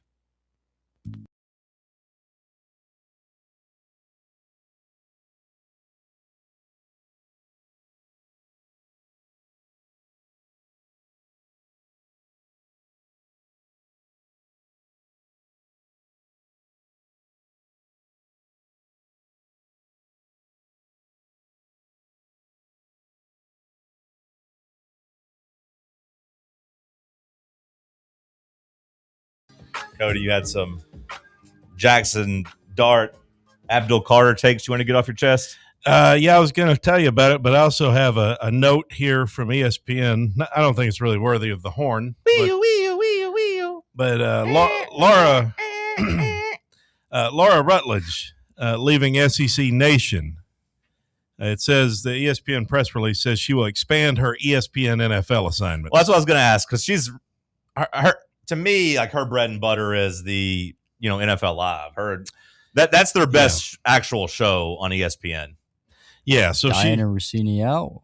No, Rossini. I don't think Rossini's not been on ESPN in a while, Bubba. She wasn't on She wasn't on NFL Live. That's been Rutledge, Mina Kimes, Marcus Spears, Dan Orlovsky. Ryan Clark was on there from times. I don't know if he still is or not, but that's their best show when it comes to actual, like, sports ball knowledge and, like, being able to relate to the fans and stuff. So them going all in on that makes sense to me. Yeah, so Laura not leaving the company. She's not going to Fox or anything like that. Are they going to, like, put Alyssa Lang on there, or? I think my girl Alyssa would be the natural next move there. Yeah. I think. That's probably what I would guess they might do, but I don't know. It doesn't say anything about what they'll do next. I guess we'll find out this fall. I never watched this show. Do you? I watch NFL Live at times. Yeah, but SEC Nation, I never watched that. I'm a game day. Game day till the end. Yeah, I don't watch either. I just like the nostalgia of game day. Although now that Corso is finally too old to do it, I don't know if. I kind of enjoy Saban on there. I could. Pat McAfee, I'd take him or leave him. Although I am seeing from some people that his star is really fading. Like people are, which I had wondered about that. Like how long could that shtick be popular? You know, and I think people are kind of getting annoyed with McAfee the way that they did maybe Tony Romo. I don't know if it's the Tony Romo thing, because I think Romo just got bad. Like, I still don't think McAfee's bad. McAfee's just he's oversaturated. Too much exposure. Yeah. To me, Romo just was really good his first 2 years, and then just pretty much it went to his head, and he just quit putting in the work. And like once he got removed from the game, he didn't have his insight that he had from being, immediately in the, just out of the locker room himself. McAfee, to me, is still good when he does stuff. It's just, he's oversaturated. Like you can't see that much of one person and not start becoming annoyed with them if that's their shtick. How many times can you climb up on the desk, and get a chuckle out of Nick Saban? Well, for Jeff Hardy, it's every time. But then he went through the desk. Yeah. I do feel like that game day needs that energy, though. They need something, yeah. I do think game day needed something to replace Corso. Like, obviously, you're not going to put McAfee in helmet gear and being like the old sweet man, but like they needed a shot in the arm of a new stick and a new gimmick. And I would say that McAfee bringing the field goal kick has been the best thing of game day the last 5 years. Like, you can pretty much guarantee every Saturday morning when I start scrolling Twitter before games, the kick will go viral for one reason or the other, either for missing or for making. And that's the best part of game day as far as I'm concerned now. Yeah, and I think Saban has been a pretty good addition. I like Saban on there. Yeah. I mean, I've seen people say that. I haven't watched enough to have an opinion on him. So Laura Rutledge taking on new responsibilities. Well, good for her. I think she's really good at what she does with the NFL. And now maybe she doesn't have to work 7 days a week. Like maybe now she gets Saturday off a little bit. So Jackson Dart, he introduced President Trump the other day. To which then Abdul Carter was like, "You got to be kidding me." He's like, Abdul Carter said, "Tell me this is a joke." Or what did he say? "Tell me this is AI," I believe is what he said when he saw the clip. And then he came out and said, "Hey, we've had phone calls. We're good." Do you think that is a big deal in the locker room? Well, I don't know. I mean, it's not like Jackson Dart would be the first Republican quarterback, the first pro-Trump quarterback. I'd want my defense and my offense to hate each other. So having like a captain of my defense hating the captain of my offense just sounds awesome. Because those guys' cortisol levels are constantly spiked.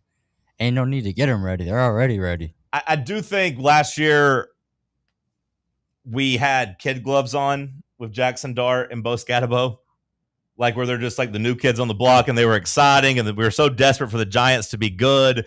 And Scatabo played hard, and Jackson Dart ran around, and there was some energy there. But I do think both those guys are getting a little bit like Scatabo's getting a little bit of the McAfee treatment. Where like, okay, the more I hear you talk, the less charming your "I'm going to run through a wall" shtick is. When you're on here saying like CT's not real and yada yada yada, and I ran for 400 yards on 100 carries, so now I'm going to run for 2,000 yards on 300 carries. It's like that math's not mathing, brother. It's like I think that is going to make him a little bit more annoying. And then now Jackson Dart has just invited some criticism. I don't really care about him going up and doing that with President Trump and introducing him. I got no issue with that. But I would say that some of his teammates probably do. So now, and some in the media definitely are going to, and some fans are going to. So he has now opened himself up for some criticism. Well, I mean, I would just ask, what did you expect? Like, did Abdul Carter think that Jackson Dart was a big Kamala Harris supporter? I mean, white kid named Jackson at Ole Miss. I mean, what do you expect? It was Jackson with an X, though. Yeah. And he does, he doesn't carry himself like a Jackson from Ole Miss. I mean, no, but if you had to guess, does this guy like Trump or Kamala? To me, he carries himself a little bit like Joe Burrow, and Joe Burrow's a pretty big liberal. Joe Burrow's a big liberal? Big liberal. I didn't know that. Yeah, just go look at Joe. I mean, like like Joe Burrow, he's not been shy about it. I mean, he's talked about. Now, when I say big liberal, maybe it's the liberal that you're supposed to be, where you're just like empathetic and caring about people, because he's given a lot of speeches and talks about like the opioid problems in Ohio and how the government's kind of let him down and yada yada yada. Is he woke? Yeah, that may be why he's going broke. Yeah. Joe Burrow is what you would consider woke. I didn't know that. Yeah, so when he goes and appropriates black culture, I think he gets more of a pass than Jackson Dart, who appropriates the black culture with all the chains and haircuts and wants to be cool and dance around. I don't know how his teammates will look at him the same way. Yeah, but how now. about the cool little black stripe down the under the one eye? That's cool. But it works for Joe Burrow because Joe Burrow stands with... He kind of looks like a saber-toothed tiger with one of its teeth missing, except it's up by the eye. Burrow kind of stands with his teammates, whereas now Jackson Dart, you could say, is standing against some of them, at least in their eyes. I don't know. I don't think these NFL guys need to get all caught up in politics with each other, because I imagine a lot of these white quarterbacks are probably Republicans, and I imagine a lot of the other players are probably pretty anti-Trump. So, I mean, it'd be one of those things I wouldn't bring it up. What do you think was a misstep by Dart to do it then? Because on one hand, it's an honor to be able to introduce a president. Well, I would say if you asked him, that's probably what he'd say. That's what everybody keeps saying, right? Like Josh Pate was under criticism for his interview with Trump. He's like, "Hey, anybody's going to talk to a president," and everyone's like, "Well, you could also like ask some questions and not like just do nothing but like a PR session for him." I mean, if Trump was coming to Knoxville for some kind of a speech and he wanted us to get up and MC it, what would you get up and MC it? I personally think it'd be cool to meet the president. Well, I don't think I have too many people in my life that would feel. I don't know if I can say they wouldn't feel a certain type of way about it, but I don't have like a locker room. It's not like I have coworkers. Like, but would you get up there and dance for him? It's the president of the United States. I mean, I think I would. You know, if he wanted to schmooze us, if he said, "Hey, we'll take you out to the golf course, you come out and have a round with the president and hang out a bit." At this point, man, like he treats you like he treat Kid Rock. At this point, it's like fame versus infamy. It's divisive. The approval rating's pretty low. Like, if you'd asked me in 2017, the answer's, I think, different now in 2026. Like, I don't know if standing next to the president gets you the same rub as it once did. Yeah, but it's the president. Yeah, Epstein guy. Yeah, I think I would. I mean, it's easy to say. I would say no. You think you would decline? I don't know if I mean, like, if there was money attached to it as well, like I wouldn't turn down like a paying gig. He'd definitely get Russell. We wouldn't even be able to. Russ would jump right in on that. I'd do it for a Big Mac.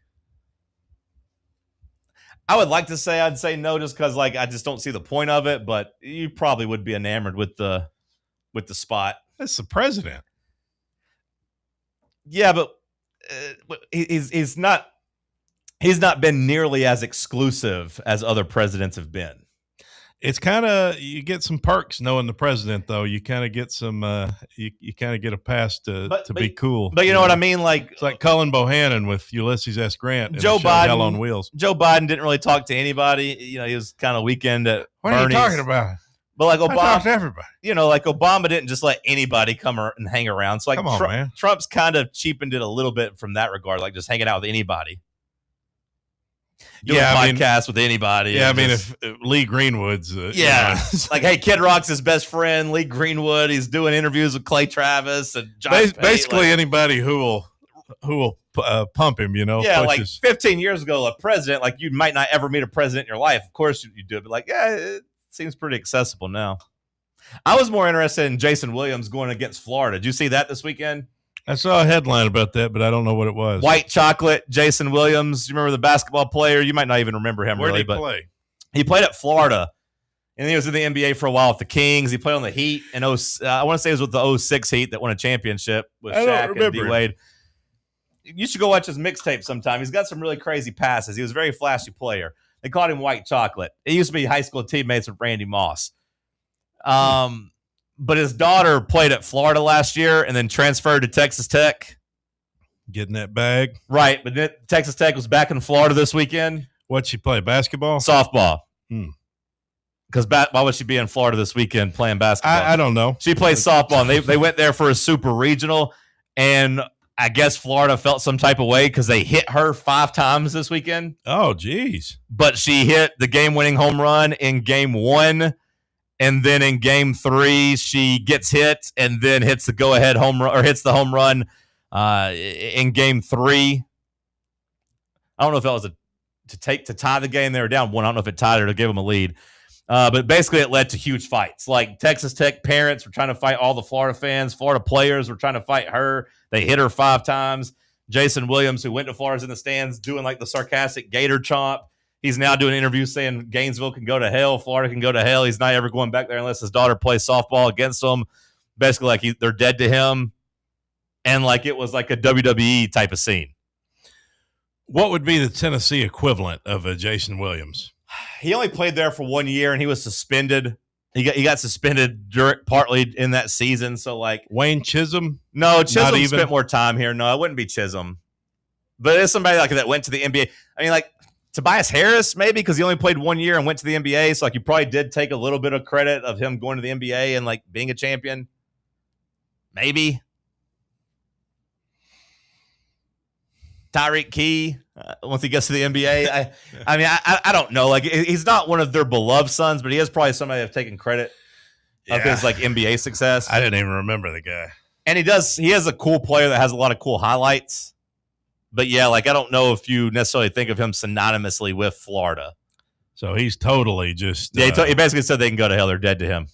He has burned the bridge with Gainesville. Yeah. But like it was a pretty wild scene where the players and like Florida refused to shake the hands after the game. They lost 16-7. Texas Tech's taunting the other dugout. The parents are ready to fight. It was pretty crazy. You know, I very rarely am I in line with the Florida Gators, but I do find that Texas Tech team to be kind of unlikable. The way they've just paid for their whole roster. It was very weird to me that Jason Williams went on the field to like lead their huddle after winning, though. Like, it's just weird vibes all around. But yeah, I hope Texas Tech loses now. Hope the Vols win. That'll do it for us. Tony Basilio coming up next. Stay locked in on Fan Run Radio.